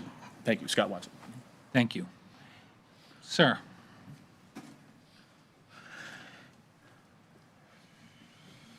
Please state your name for the record. I'm Dan Romance from Indiantown Marine Center, and I wanted to echo the statement that Tom and the notes that Scott made. Indiantown Marine Center is a new facility on the west side of the FEC Railroad Bridge, and as Scott correctly stated, 100% of our traffic needs that bridge to open when they go through, if not 100%, the 99.9, as well as most of the other marine facilities that are on that side of the bridge. And, you know, the problem has been is that access to commercial property, commercial waterfront for facilities like this is limited on the east side of the bridge, and a lot of the development in Martin County specifically has been west of the bridge. And I also wanted to reiterate that this is not the New River. You know, we're talking about the Okeechobee Waterway. This is a federally mandated navigation channel. It's used by boats this time of year to avoid hurricanes. You know, any waterway obstruction at this bridge is critical. And the percentages of boats that can or can't get through any bridge right now are known to be flawed. I think Representative Mast pointed that out in his requested rewrite of the original comment period for the bridge regulation, and that the Coast Guard did acknowledge that and republished the comment period with different wording. But the MATC and the marine industry is very interested to be a part of what's happening here, because for the next 100 years, this bridge is going to be determined, you know, how our customers get to us and how our businesses are going to be able to operate, what investment we're going to be able to make in those areas. So thank you. Thank you very much. Is there anyone else that would like to address us on this topic? Seeing none at this time, back to the board for comments, questions. I have a couple I'll bring up.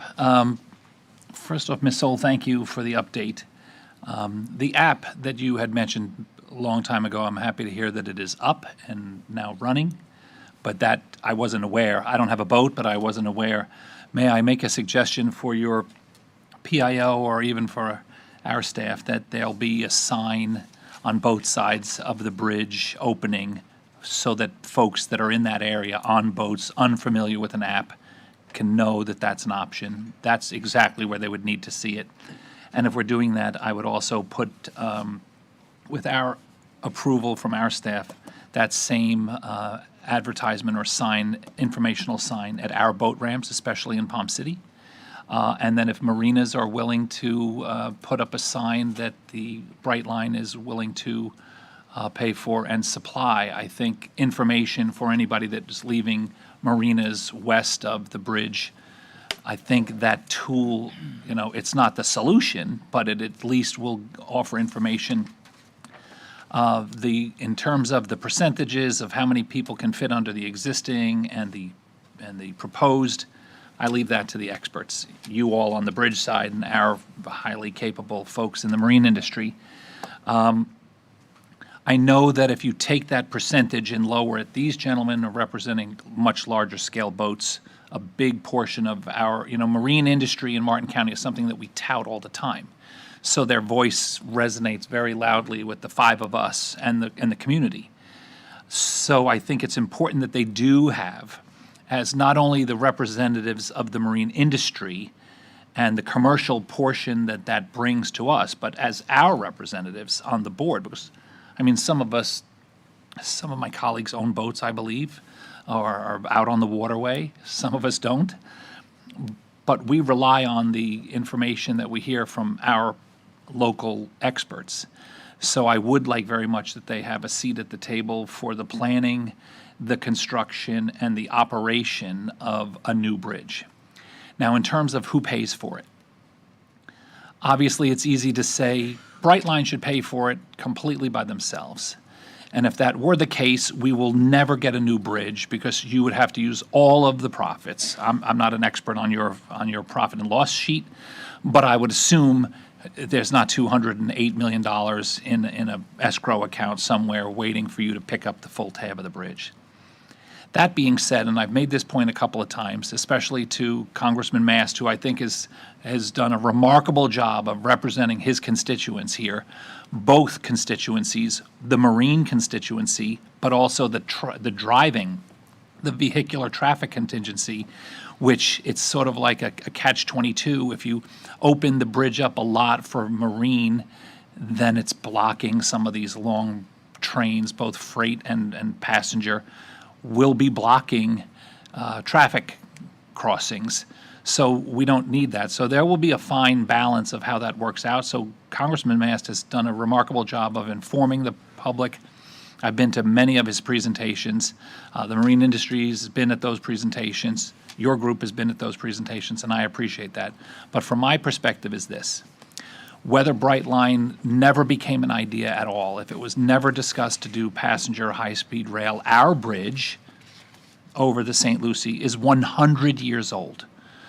And so freight, which is a very important key piece of the state of Florida and commerce, and when people say, well, how did the forefathers of Stuart allow the original railroad to cut right through the city of Stuart, what I think most people don't remember is the railroad was here first, and the city of Stuart and many other southern towns grew up on both sides of the railroad and were able to grow up into communities because of the railroad. And that's an education process that we have with our citizens. But I'm about infrastructure failure. And I'm surprised that a bridge made of metal over a brackish, salty waterway is 100 years old in the first place. And you hear these catastrophes. Several years ago, we had where there were cracks in the Roosevelt Bridge, and everyone, rightfully so, lost their minds. And they blocked US 1 to do a quick study. Now, we were fortunate that those cracks, one, were recognized ahead of time, and two, turned out to not be as catastrophic as they could have been. But because most of the time what you hear is of a bridge failure. And you watch YouTube videos of bridges caving into the rivers, and sometimes with a catastrophic loss of life. Whether Brightline ever existed, that span needs to be replaced, and I believe it needs to be replaced now.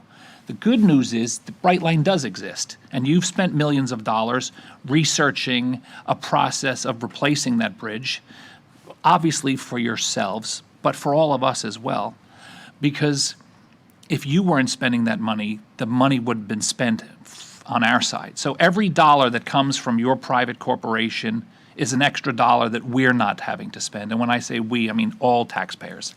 Now, the concept of you asking for, or I guess everyone asking for, a mega grant, there's a common misconception with grants that people somehow feel that if you don't ask for a federal or a state grant, that somehow we're going to get a refund on our taxes. We don't. If Martin County, the city of Stuart, and our Treasure Coast region doesn't ask for that grant, The money goes somewhere else. It goes to New Jersey or Michigan or Texas. Someone else is going to be asking for the money. There's no rebate.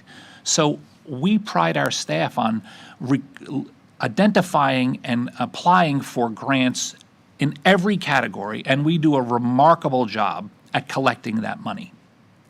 I would completely entertain a motion, or if I need to, pass the gavel, that we would, of course, support the request for a grant.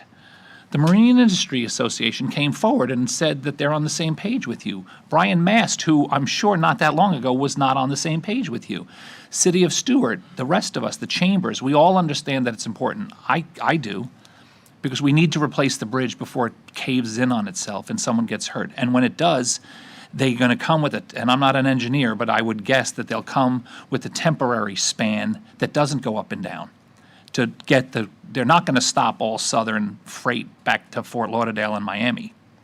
They'll come, the Army Corps of Engineers or whoever will have to come and put down a span that will allow that freedom of freight movement back and forth, and then we won't be able to do it at all. So if it takes 4 years, 5 years, whatever the case may be, we need to do it now. You sat there you've been here half a dozen times, and it's been over a couple of years. So I remember meeting with you and some of your predecessors in Palm City to talk about a bridge. Could have been 5 or 6 years ago. So it is absolutely time that we do it. And yes, it's taxpayer dollars that will potentially benefit, a private entity in Brightline, but you've put in millions of dollars. And the rest of it is, to finalize my points, whether you existed or not, we need to replace the bridge. And if it's $200 million now, I would bet it doesn't get less expensive as the years go by. Commissioner Smith? Thank you, Mr. Chair. Just a couple of things to add on to, I think, some of your comments, which by and large I support. For the marine industry guys, I assume there's still this thing called the Waterways Guide. Do they still produce that? I mean, it's been eons since I bought one. I would assume that publishing the app and the information in Waterways Guide, because there was a time, at least when I used to be on a boat a lot more than I am today, that was like the Bible of mariners, that wherever you went, you used the Waterways Guide to tell you what openings were, where you were going, how you were accessing, and so on. So, Ally, I don't know if that is already part of the plan or not, but if it's not, it's something worth looking into for a continuity of information, if you will. Another little, I think, from what I recall in some of the historical comments by the chair, I think in the original design there were contemplations of the original bridge crossing through Rio and going through the eastern side of the city of Stewart, not where it lays today. And I believe that the founding fathers of Stewart, for commerce, for a whole bunch of other reasons, wanted it to come through the center of Stewart, and the alignment was chosen. And obviously, for a couple reasons, you had a much shorter bridge crossing, but also I think there was additional crossing that would have been required over a waterway with the intercoastal going south. So some of the engineering reasons, but I think our founding fathers of Stewart really wanted that intervention of the railroad going through Stewart, as it probably turned Stewart into what it is today because of the access. And one of my favorite stories of all time is when the Whitakers were just starting out their fleet and their boat building industry. The principals of Chrysler Motors specifically came to Stewart, specifically came to Whitaker to build boats, and brought the first marine Hemi engines to the city of Stewart Depot to be delivered to Whitaker to put into what would become their chairman's first sports fishing boat. So there's a lot of history involved in why that railroad is where it is, and the role that it has played in Stewart. And ironically, whether this is a good thing or a bad thing, I think it's just kind of coincidental that we were the last section of I-95 to hook up historically here in Martin County, and we will be the last section of the railroad crossing to rehabilitate itself to a more current, modern crossing. I too like the idea, Ally. I don't know what your folks think about it. You and I certainly haven't talked about this, but there's nothing bad that comes, I don't think, from the involvement of the marine industries as a whole into the conversation. I think ideas, design ideas, things that will come out that sometimes we don't even think about from an industry that is geared towards that purpose. But equal to what the chairman said with the automotive crossings and FDOT's, requirements for their input are equally as important relative to the operational schedules. And I think all of that together will end up with, hopefully, something that will benefit everybody at the end of the day. Also, as the chair said, if you all hadn't come along, there probably would not have been a reason or a purpose to replace the existing bridge. I don't know that conversation really, other than people said it was an old bridge and it ought to be replaced. I don't ever remember in all the years I've been doing this, there was a conversation saying, hey, we got this old bridge, we need to make it better, we need to make it higher and more efficient. I don't know that ever happened pre-Brightline happening. And so, if for nothing else out of this conversation and the approval of the application for funding for a new bridge, we, everybody involved, the city of Stewart, Find, and others, the marine industries, will have created, I think, an opportunity that comes around once in a lifetime, or certainly once in a generation. And I think that's where we are today. So with that, Mr. Chair, with those recommendations that you made for the inclusion and the request of our community to include the marine industries at the table, I would support the request for Brightline's application to the federal government for funds. Thank you very much. And Mr. Chair, Commissioner Heatherington. I would echo all those sentiments, and I think we have an opportunity to get it right. And there's, it's such a long endeavor that by all of our stakeholders sitting at the table, then we have a real opportunity to get this right. So I would be happy to second Commissioner Smith's motion. We'll take you as a third. Commissioner Smith? Just one last piece when you were saying that, and now it almost left me again. Where did it go? Want to come back? Yeah, but I have one more light. Okay, go to the other light. Donaldson? Sorry, it was there, and then I listened to what she was Just wanted saying. to confirm that included the resolution that was attached in your packet for approval. Yeah, The well- resolution of support for the applications, if you've My motion is that, but it includes the commentary from the chair and others relative to the involvement of the industry in the process. So it's to add, whether that becomes Whereas.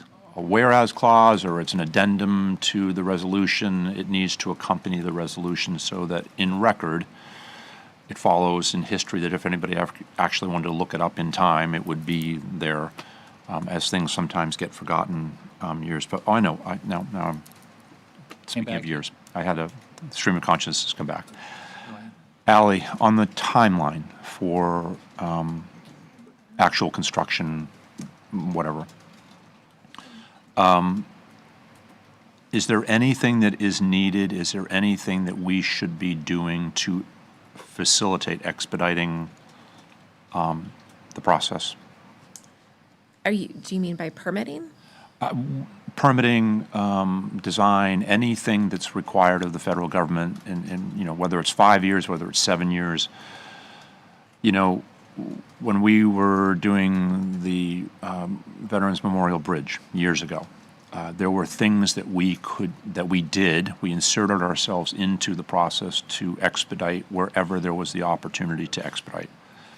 And if that means shaving a year off, if there's something that we should put into a legislative platform somewhere along the line that gets the federal government to do their process differently and faster, if there's a way to do that, please make us aware of that so that we can be helpful, because whether it's 5 or whether it's 7, it's like 710, which was mentioned earlier, and the widening of 710. To tell our residents in Indiantown it's going to be 6 years till we fix a piece of infrastructure that people die on regularly is like unconscionable. And so I think this rises to the same level of energy or support from us, from the city of Stewart and all those involved, that we do whatever we can do if there is something to help facilitate. If I may? Yes. I think that the support that you've supported today is key and paramount to getting that started, because for infrastructure projects such as this, community support is essential to A, getting the funding, and then B, making them happen. So we will definitely we're committed to keeping the County Commission abreast as we move forward on ways that you may weigh in and help along the process, and then also just keeping stakeholders engaged, because this is a pretty tremendous project and we want people to be aware and to participate in it. Can I ask one more question? Sure. You should always know the answer before you ask the question. The actual design of it, not so much the clearance, but the design, is there room for discussion on that, or is a bridge and a bridge is a bridge? So I thought this question would come up, so I did ask Scott, who some of you have met, and I'm happy to bring him back, and as I'll offer to the commissioner an individual briefing on the engineering requirements. Preliminary engineering states that it will be a rolling bascule bridge with the span on the north side of the waterway. We would look to work with the major stakeholders on some of the aesthetic variables that would go into the bridge. And I asked that because a long time ago, I saw some very, very preliminary ideas for what it ought to look like.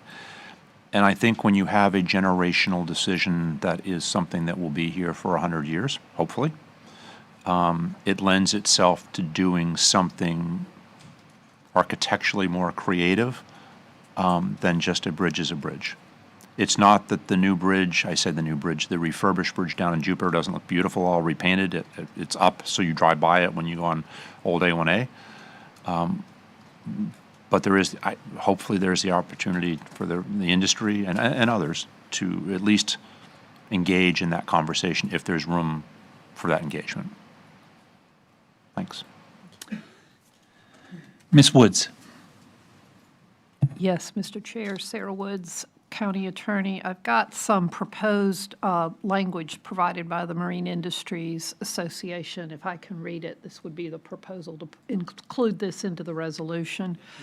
The whereas clause would say, whereas the Marine Industries Association of the Treasure Coast is a longstanding advocate for the marine industry and a vital resource on safely navigating the often complex passageway under the St. Lucie Railroad Bridge. And then under the resolution part, we would say the Martin County Board of County Commissioners encourages and supports the involvement of the Marine Industries Association of the Treasure Coast in informing the design, construction, and operation phases of the new St. Lucie Rail Bridge and serving as an important point of contact and communication for boater safety updates. So the only thing I would ask, because we have other folks here from, I tend to think our statewide Marine Association as well. Is there a way that can be worded that it's not only just Treasure Coast, but it's all of our marine industries of the state of Florida are included? And I say that because if it weren't just, if it weren't the intercoastal that went, I say the intercoastal, the cross-state canal that went through the Okeechobee over to the west coast, it much affects both Indiantown and the central part of the state, if you will, as it does impact the west coast of Florida for the mariners that are coming from the west coast to the east coast. And if the language can just be inclusive of marine industries of the Treasure Coast and the marine industries of the state of Florida, if that's appropriate, I think that would be helpful. Marine Industries Association. Well, The Treasure Coast in Florida. I was going to say perhaps we could add the words as well as or and the marine industries of the state of Florida. that'd be great. I see some shaking, yes, nodding heads out in the audience, so that seems to work. It will ensure that the actual verbiage matches the exact title of the Marine Industries of Florida, Inc., or whatever, so that it references both organizations as they are incorporated. Thank you. Commissioner. Thank you. Commissioner Hurd. And where in the resolution does it say that Martin County is also going to be a stakeholder and is also going to be participating in the design and construction and operation of the bridge, because as Mr. McChrystal pointed out, it's going to affect way more than a bridge opening. It's going to affect all of the railroad crossings in Martin County, particularly the ones in District 4, because I have most of them. So when those long trains are slowing down in order to achieve that big incline, it's going to be affecting the closures going through all of the railroad crossings. So where's the whereas that it says that Martin County is going to be a stakeholder in this massive undertaking? Mr. Donaldson. Well, as a local government, we will automatically be included in. I don't think you're automatically in included the environmental impact statements and all the other reviews. The city of Stewart has volunteered to be one of the local sponsors, which we will support them in that, and the Florida Inland Navigation District as a potential local sponsor. Also, we support that. And then we would be participating, obviously, in the EIS and the other processes as required under the federal NEPA requirements. Agreed. Any other questions or comments before we call the vote? Seeing none, we have a motion for staff's recommendation of support with the additional language that's been agreed to by Commissioner Smith, seconded by Commissioner Jenkins. All those in favor? Aye. Aye. All those opposed? The motion carries unanimously. Even though it's a bad proposal. Well, your support is helpful. Ms. Soul, another day we'll talk about train stations. Yes. Thank you very much. Thank you very much. We're now going to take departmental, and to our representatives of the marine industry that came from throughout the county, we appreciate your continued support and guidance. Ms. Manning, we are going to take departmental number 1, Office of Management and Budget items which require board approval. There are 11 of them. John Shaman is not as interested in the budget approval process. Good morning, Commissioners. Jennifer Manning, OMB Director. I have 11 items, as you mentioned, and the first item is the Ecosystem Division is requesting permission to apply for the FY24 Indian River Lagoon Water Quality Improvement Grant through FDEP for Coral Gardens Stormwater Treatment Area Expansion. The grant award is approximately $1.4 million and requires a $180,000 match. The second item is also Ecosystem Division requesting permission to apply for another Indian River Lagoon Water Quality Grant for South Florida Outfall and Golden Gate. This is the BMP, which is a best management practice, and they're expecting to be awarded with $900,000, requiring a $10,000 match. Third item is also another ecosystem grant, and this is permission to apply for the Indian River Lagoon through FDP again. Sorry. I did Golden Gate already, so let me go, sorry, number 4. Did I mess something up? Hold on, okay. The fourth item is Public Works is requesting permission to apply for the FY25 Resilient Florida Planning Grant for South County Vulnerability Assessment and Climate Adaptation through FDEP. The grant amount is $300,000 and it requires no match. Item number 5 is permission also through Public Works is requesting permission for FY25 Resilient Florida Planning Grant, and this is for Old Palm City, South for Vulnerability Study, as well as climate adoption. Item number 6, the Coastal Management Division is requesting permission to apply for the FY25 local government funding request through FDEP as well, and this is for beach management. And the funds will be utilized for design and construction. The grant amount is $3.5 million, requiring a $4.2 million match, which is program in the CIP for FY25. Item number 7 is permission to apply for another FY25 local government funding. This is for the inlet management. The grant amount is $3.1 million, requiring a 50% match of $3.1 million as well. And those funds are programmed in the CIP. Item number 8 is permission to accept the Federal Transit Administration FY20 5339 bus and bus facility urbanized grant. The funding is $128,907, and it's used to help purchase a bus with ADA accessible abilities. Item number 9 is permission to accept the Urban Community Forestry Grant for $50,000. Those funds will be used to plant for public tree canopy improvements in Hope Sound. How'd you get that, Harold? You know, Item number 10 is permission to accept the FDEP Clean Vessel Grant for up to $84,460, and this is for the Pump Out Boat Program. What's the name of that boat? Pump Out. What's the name of the boat? The boat? I don't know.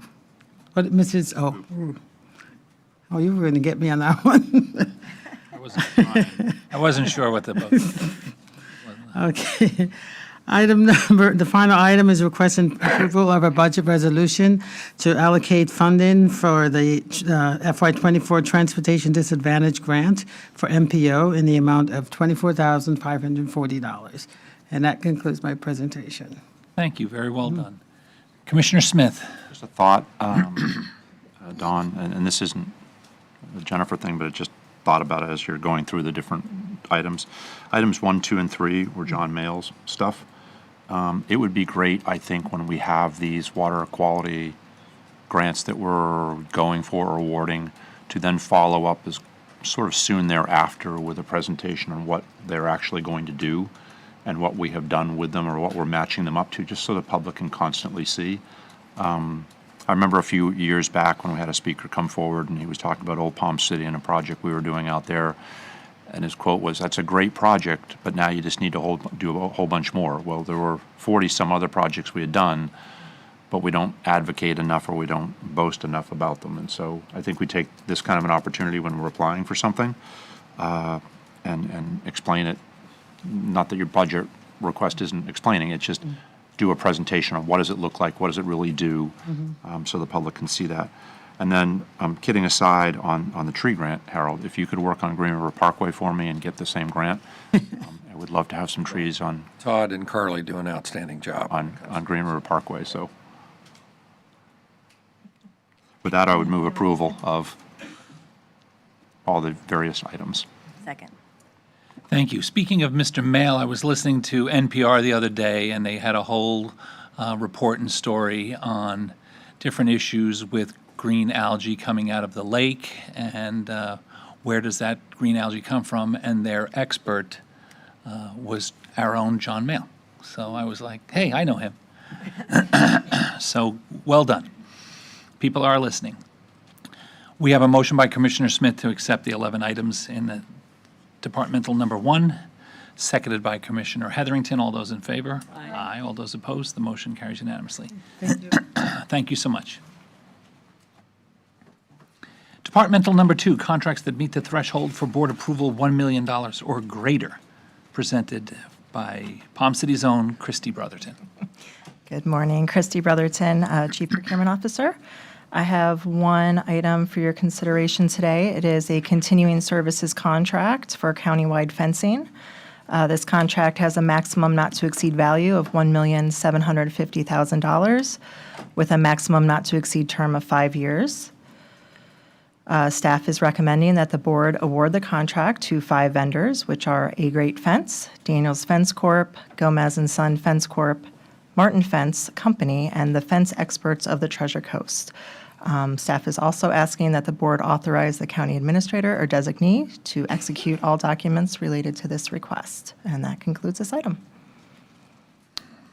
Concise. Commissioner Smith. Staff's recommendation. Thank you. Second. Thank you. We have a motion by Commissioner Smith for staff's recommendation of the one item for departmental number 2, seconded by Commissioner Heatherington. All those in favor? Aye. Aye. All those opposed? That motion carries unanimously. Thank you so much.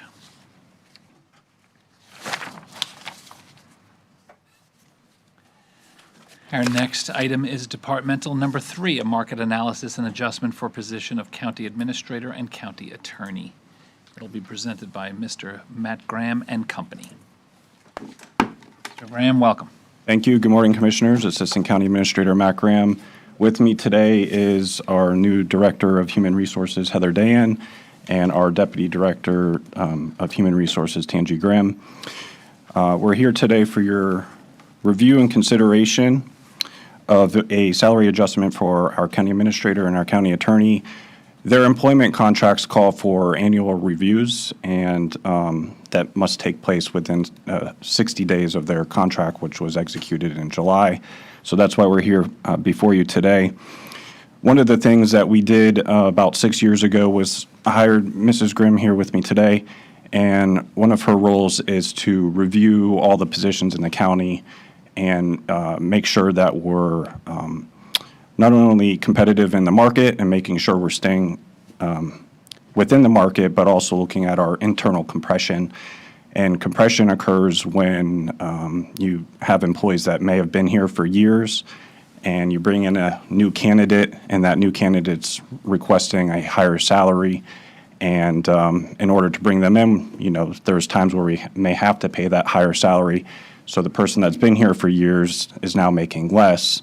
So we have to adjust them. So she looks at those things amongst the market and the surrounding entities that that we compete against. So every year we meet with an organization called PEPI, and PEPI stands for Public Employers Personnel Information Exchange. There's probably about 50 to 75 people that meet in West Palm Beach.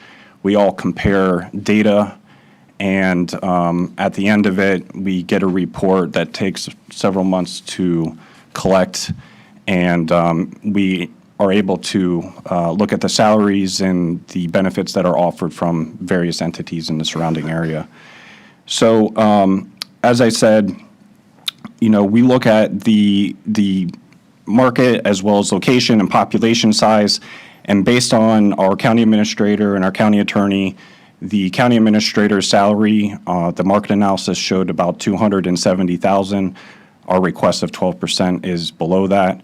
And for the county attorney, it was right around $250,000. Again, our request was below that. We haven't had a tendency to lead the market at all. We're just trying to remain within that middle class of entities. When you look at the city of Port St. Lucie, their newest city manager, who was hired just recently, started at $275,000. We have Palm Beach County, of course, and I know we're not Palm Beach County.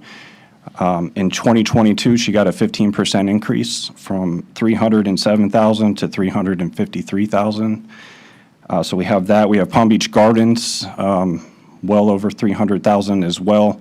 So again, we're not trying to lead the market. We're trying to bring our administrator and attorney, in our eyes, what's a competitive salary, and also to prevent internal compression. As you know, we have a 12% increase with our firefighters, and their battalion chief, which is their highest level union chief, will be receiving that increase. And over a 3-year contract, if we don't start looking at other chiefs in the administration department and, of course, our administrator and attorney, that's when we're going to start seeing compression. So we're trying to prevent that from happening. That was basically my presentation. I'll turn it over to Tangi if there's anything I missed, or Heather. Yes, Tangi Graham, Deputy Director of HR Risk for the record. So I just want to start off by saying that the best investment we can make is investing in our own employees. And I'm here to support and recommend a modify of the salary of our county administrator and county attorney. As Matt stated, We periodically do market analysis. It's one of the roles in Human Resources Division. We want to remain competitive and make sure that we're an employer that folks want to go ahead and work for. With that being said, when we did review our agency manager, agency administrator, we looked at the population of anyone over, any agency that participated over 100,000 and less than 220,000, which is comparable to our county. And as Matt said, that showed us an average of 270,000 that we're paying for those folks. For our county attorney, it was showing an average of 254,000. Yet we're not here asking for that amount because we understand, once again, the amount that's listed there. However, 12% because of the board IFF increases coming in a fiscal year. It's going to create a compression, and that's something we're concerned about internally. We want to make sure we don't have compression where we have directors or managements making lower than our subordinates at times. So this will reduce that. With that being said, I'll be happy to answer any questions if you do have any questions for me, and leave it at that. Thank you very much. Commissioner Smith. Mr. Chair, just some observations of the marketplace we're dealing with. So I sit on the Budget and Personnel Committee for our Regional Planning Council, and we are constantly evaluating our staff, as our staff here is evaluating our staff and trying to make sure, because we have some fairly long-term people at Regional Planning Council, but they're really good people. And the world that we are in today, the market we are in today, is incredibly competitive in a lot of the disciplines that we as a county, we as a Regional Planning Council work within. One of our board members is a principal in one of the major engineering firms in Florida and Texas and California. Mid-season or mid-year in their budget year, when we were doing our first review, I believe there are over 500 employees in his company, maybe 600, something like that. Every single one of them received a 15% increase at mid-year because of the competitiveness in the marketplace. And that wasn't to necessarily go get new employees. It was just to keep the existing base at which they were. And that shouldn't be a guiding number. It was an interesting perspective from someone who's in the private sector who manages a very large engineering firm in a field where we struggle, quite frankly, I think we struggle relative to our employee base, keeping or getting engineers of quality, both in the development review side, in the construction side. It's just incredibly difficult. And so that doesn't mean that that's what we should have to do across the board, but I am incredibly sensitive to the idea that keeping staff members that we have, keeping them motivated and keeping them from a competitive market that we are in currently. It's not always like this. We kind of ran into this, from what I recall, probably 15 years ago. We got to a point where we just couldn't hire people. We could not compete with the private sector, and we were really struggling. We're kind of in that marketplace again, at least as I understand it, talking to staffs, talking to Dawn and senior staff members of who we're trying to keep and make sure we keep motivated. So I just thought that might be helpful for some commentary. It was really interesting when he spoke up and talked about the increases his company is dealing with and keeping. Again, it wasn't to attract new people. It was merely to keep the staff that he has, and they had to do that mid-year. Yes, if I may, in 2021, we had about 130, maybe it was 2022, sorry, we had about 130 vacancies of the 1,100-ish employees that we have. It was a very tough time for us. We, as you know, had multiple recruiting strategies. We're hovering right around 55 vacancies right now. We have been for probably the past 6 months. So we've made progress due, of course, to our leadership and our reaction to the market and, trying to remain competitive. We're constantly having employees being poached by other cities and counties in the surrounding area. So it is a very competitive market, as you said, Commissioner. Commissioner Hurd. Yeah, first of all, let me say that I certainly esteem the work that both Don Donaldson and Sarah Woods do for the county. But I'm also extremely consistent with my voting, and just as I was astonished at the proposal for the 12% increase for IAFF in the contract, followed by a 3% and another 3% in the second and third year. And I voted against that because it was a precedent setting, and indeed, the Sheriff's Department came right behind that, and they also demanded 12% increases. These are not sustainable. Martin County was a pay-as-you-go county. Former Commissioner Lee Weberman used to say that we fund necessities, not niceties. And now we're funding everything. It's just, we're out of control. We're just getting to be just as out of control and just as bloated as the counties to our north and south. And I cannot support a 12% increase, particularly when our hardest working and lowest paid employees, Teamsters, are receiving a 3% raise. So I'm not going to support this. I'll support a small raise, but not 12%. Does everybody get a 12% raise? We don't have that kind of money, and that's not the kind of financial responsibility that Martin County politicians have taken.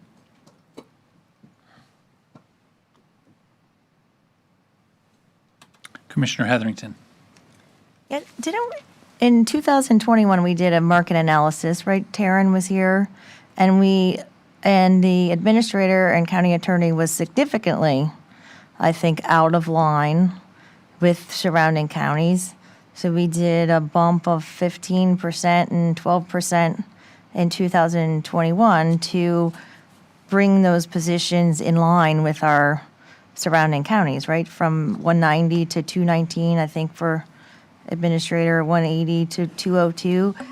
I wish I would have known, it would have been presented at the time that we were bringing them up to something that's in line with the neighboring counties. Because I feel like we just had this discussion in 2021, and now we're another 12%. So we fell that far behind in 2 years? Yes, Commissioner. So we did look at that when Taryn was here. Again, that was well below the market.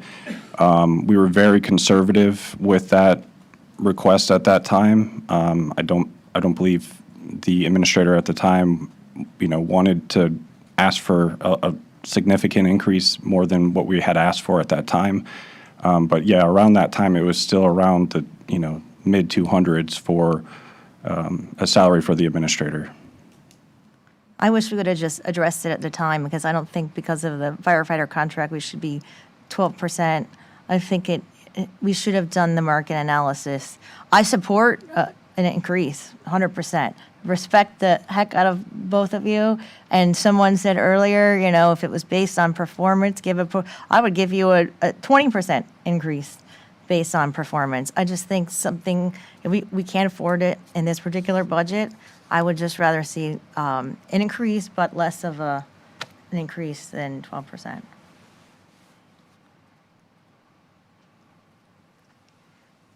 Any comments? Anyone, we already heard from most of the public on this topic. Is anyone from the public looking to address us on this topic? Did you already speak on this? That's all there is, then. We only have one bite at the apple. I apologize, ma'am. Mr. Donaldson.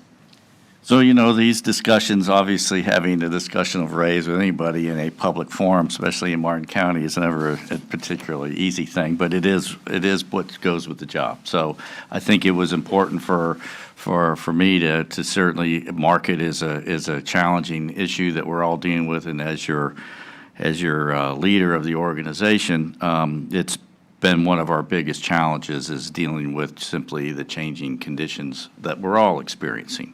And I know one of the things when I took this job is one of the bigger concerns is what do you do during a recession? And I've always suggested that I think Martin County is, the way government works today is we adapt fairly quickly or you don't survive. And certainly in the event of a recession, I think equally happens for this job and others, is that you either eliminate positions, you reduce salaries, this has been in the past, and there's the things we know how to deal with. I think the challenges that we're seeing in the marketplace today are unusual for Florida, and the fact that they not only have we experienced inflation, but our housing costs and things and even though that it seems like there is some recession or slowing down of the economy, our housing rates and all of the other expenses have not. And that is a challenge for us in recruitment. And one of the things I did want to say to our HR staff that's been very beneficial is one of the areas that we concentrated the most on this year was in our positions like the CDL licenses, our truck drivers and things like that. We've had an immense time recruiting for those. And a number of those we could not hire at the bottom of the range anymore. We had to bring them in higher up. We've created programs to actually get their CDL license. Of course, the private sector siphons them away as soon as we give them but we're still, a lot of the adaptation that we've done is really to focus on that area.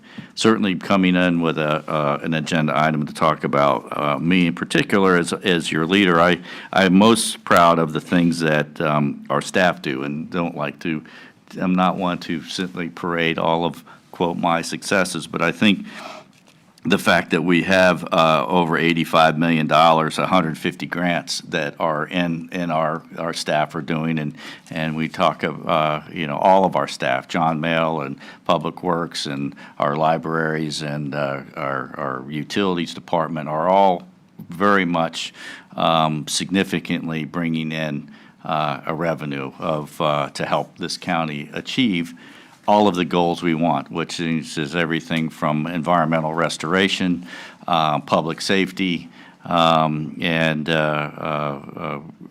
septic to sewer, all those different things that we're working on. I think are very successful. We certainly punch well above our grade, and I don't take any of the decisions you make today as a slap in the face or however you want to proceed. I'm comfortable with. I think what I'd ask staff to do is to try to keep us in market. Certainly, first and foremost, that any kind of raise that you would consider a market adjustment or not, you have to be evaluate me and Ms. Woods. Are we doing an adequate job? And I think that's the most important thing you have to determine. Beyond that, the keeping up with market is just something we're going to be doing with our other staff no matter what, in order to keep at least a professional and a population of men and women that can do the job you're asking for. And right now, I think we're doing a very good job, and I think and we'll continue to do so. So I just wanted to just put out there that I appreciate the comments from the public. I think I've told Mr. Stokas that Martin County, you get forged here, the public makes you smarter and better. And if your metal is too brittle, you'll shatter, under the weight of the hammer of those that are asking you questions. So I don't mind the scrutiny. I think it's important that do this. I think the public process is also an important piece of this job. And for that reason, I think we brought this forward for your consideration. And the 12% certainly mimics what was done on public safety, but that wasn't really, certainly staff was advising me that it was, locally it's higher, but in fact it could be less or it could be zero. In either case, I'll still be here. You're stuck with me until you don't want me. So with that, I'll end my comments and appreciate your action. Thank you. Let me, Commissioner Jenkins. This is a very uncomfortable conversation. I'm sorry.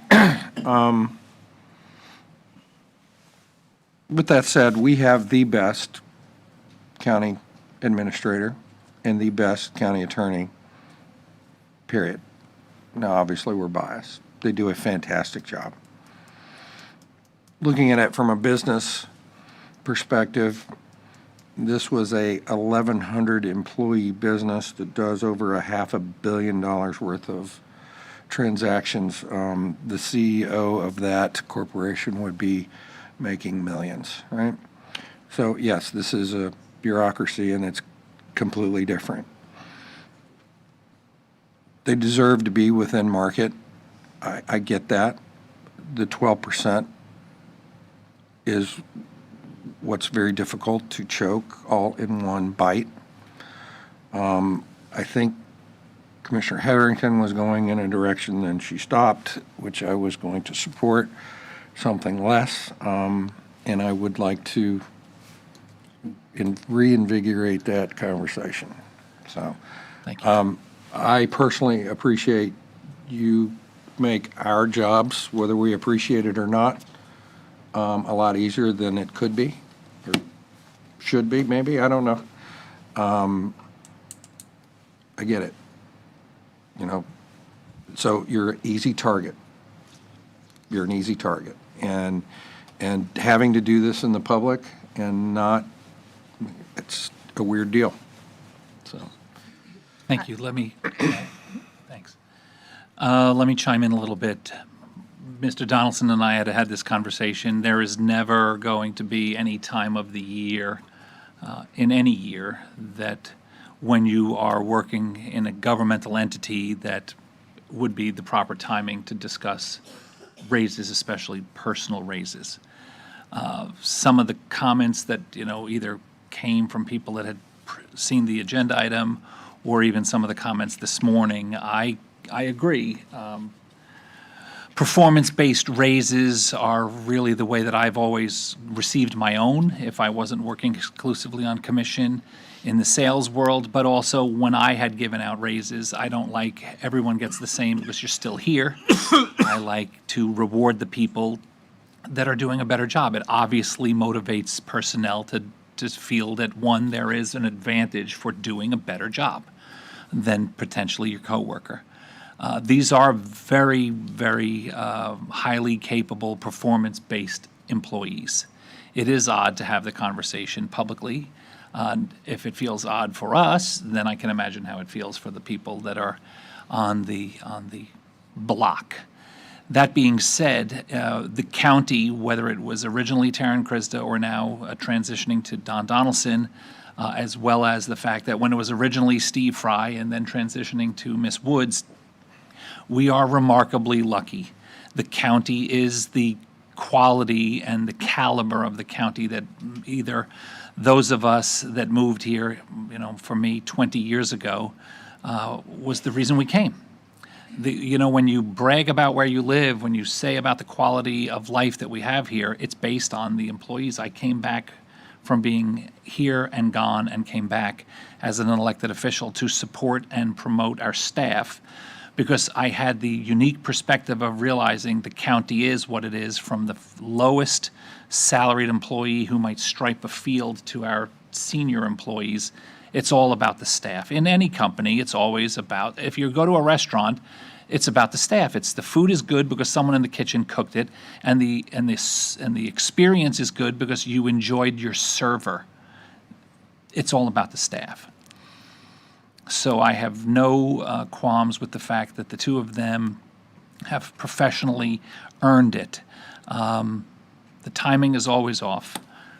I would recommend, as the chair, that potentially before we get into some kind of a weird split vote up here that is just really not an ideal strategy, that potentially we table this item, have the opportunity for our 5 commissioners to have a conversation with our senior management about a percentage that might be different than 12, because I'm hearing some heartburn on the number 12.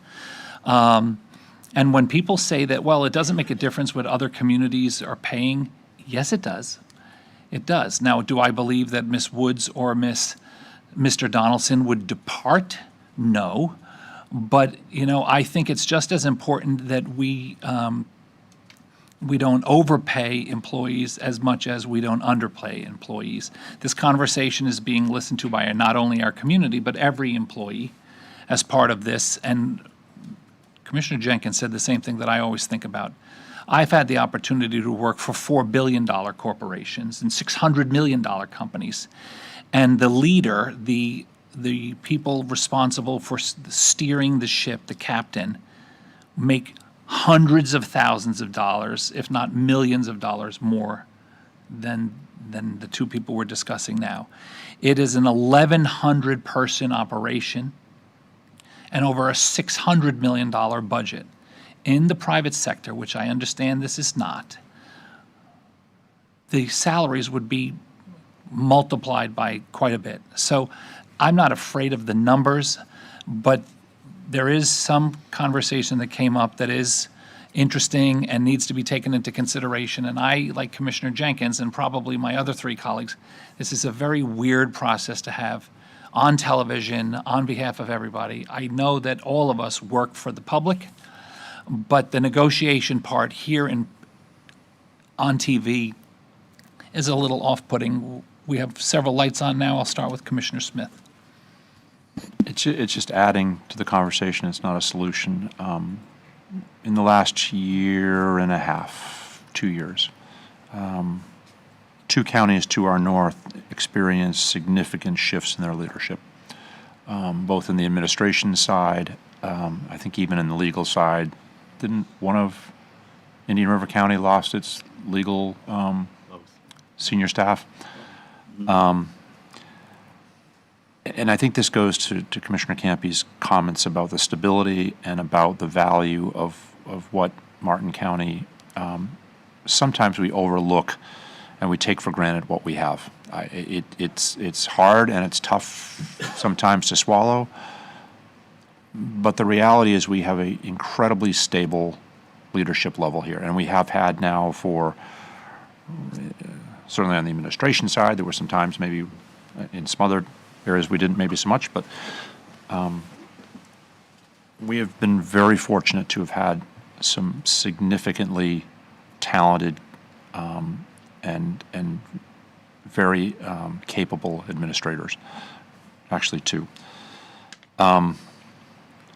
And in times when you need incredible leadership, you need incredible fortitude, you need the ability, as we saw with Ms. Christie years ago when we had to really downsize our organization, that took a lot of guts to do that. That was a huge move for us.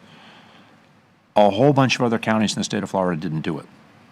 And it really hurt them in years post the recession when they didn't eat up what they needed to have taken in consideration. And so I am very much appreciative of the leadership that we have, and I also know statewide how difficult it is to get good leadership, to maintain good leadership, and there's a price to be paid for that. And whether we compare ourselves to Palm Beach County or not, I would say the only real difference between us and Palm Beach County is their size. Yeah, they're 1.6 million, something like that, 1.8 million people down there. We're 158,000, 160,000. The issues are the same. The complexities of what our public expects and demands out of both the elected officials, but also administration and the staff to perform and to make happen, there are no differences. And so if there was someone that we really do compete with, and I don't mean dollar for dollar, but I mean on the performance and the expectation of our public to deliver what is expected, it is a really tall order to get people that can deliver that on a day-to-day, regular basis, in and out. And it speaks volumes to our leadership, and I appreciate it. I mean, I've been here for quite a while, and having that stability should never get overlooked, and there's a price for that. And so, Commissioner, I'm cognizant of the idea that it's noon and we need to go to executive session, and if that means it needs to come back, I'm fine with that, but I'm also supportive of the direction that we're heading. Thank you. Commissioner Heatherington. I would support the idea of tabling it while we could, because I certainly support an increase, but keep in mind, public safety was 12, 4, and 4, not, 12. And this is just a 12%. I support, and agree with everything that Commissioner Smith just said. I just don't know that 12% is the number. I would certainly like to hear more about some of your concerns about the compression, because I'm really concerned if we're getting, compression at that level. So I would make a motion that we table this and have administration come back to us at a later meeting with a proposal and explanation and a market analysis. Thank you. We have a motion by Commissioner Heatherington to table this item for future consideration. It was seconded by Commissioner Jenkins. All those in favor? Aye. Aye. All those opposed? Opposed. The motion carries 4-1 with Commissioner Hurd dissenting. Thank you very much. The timing is perfect. It is 12 o'clock. We will break for lunch. The commissioners will actually, I understand, let me finish. The commissioners will be going into a noon preset request for private attorney-client session concerning the case of Paws JJBCR, doing business as the Noble Paw and Delray Pet Life LLC versus Martin County, case number 23 CIV-14125 Cannon. Ms. Woods, do you have a little comment you need to make? I need to present the agenda item, have you vote, and then following the vote, I'll have a script that I need to read in We can accordance do with. that. I just will tell Florida everyone law. else that we will be back, no matter what the attorney-client, we'll be back at 1:30 with our regular meeting. We're not going to take lunch? The county attorney desires to meet with the Board of County Commissioners and the county administrator in a private attorney-client session in accordance with Section 286.011, subparagraph 8 Florida statutes, in order to obtain advice related to settlement negotiations or strategy related to the litigation expenditures in the case of Paws JJBCR LLC DBA The Noble Paw and Delray Pet Life LLC versus Martin County, federal case number 23 CIV 14125 Cannon. The plaintiff, Paws JJBCR, also known as Noble Paw, has filed a federal lawsuit in the U.S. Southern District Court of Florida. The case is before Judge Eileen Cannon on May 29th, 2023. Noble Paw filed its amended complaint, which is the operative complaint. The lawsuit challenges County Ordinance 1192 regarding pet stores selling dogs, cats, and rabbits. The plaintiff has raised federal challenges under the 14th Amendment due process, the Dormant Commerce Clause, both federal and state contract clauses, and state preemption under Chapter 828 Florida statutes, which deals with animal care and control. Plaintiff filed a motion for a preliminary injunction to temporarily stop the enforcement date, which was June 30th of this year, by which pet stores must stop selling cats, dogs, and rabbits. On June 6th, the county filed a notice consenting to the preliminary injunction as to Noble Paw and Pet Life, and the ordinance went into effect otherwise. The county's filed a motion to dismiss the Noble Paw complaint. Plaintiff's deadline to respond to this motion has been extended to September 30th, 2023. Noble Paw has postponed discovery and will begin discovery September 30th, 2023. The issues concern, as I said before, settlement negotiations and litigation strategy.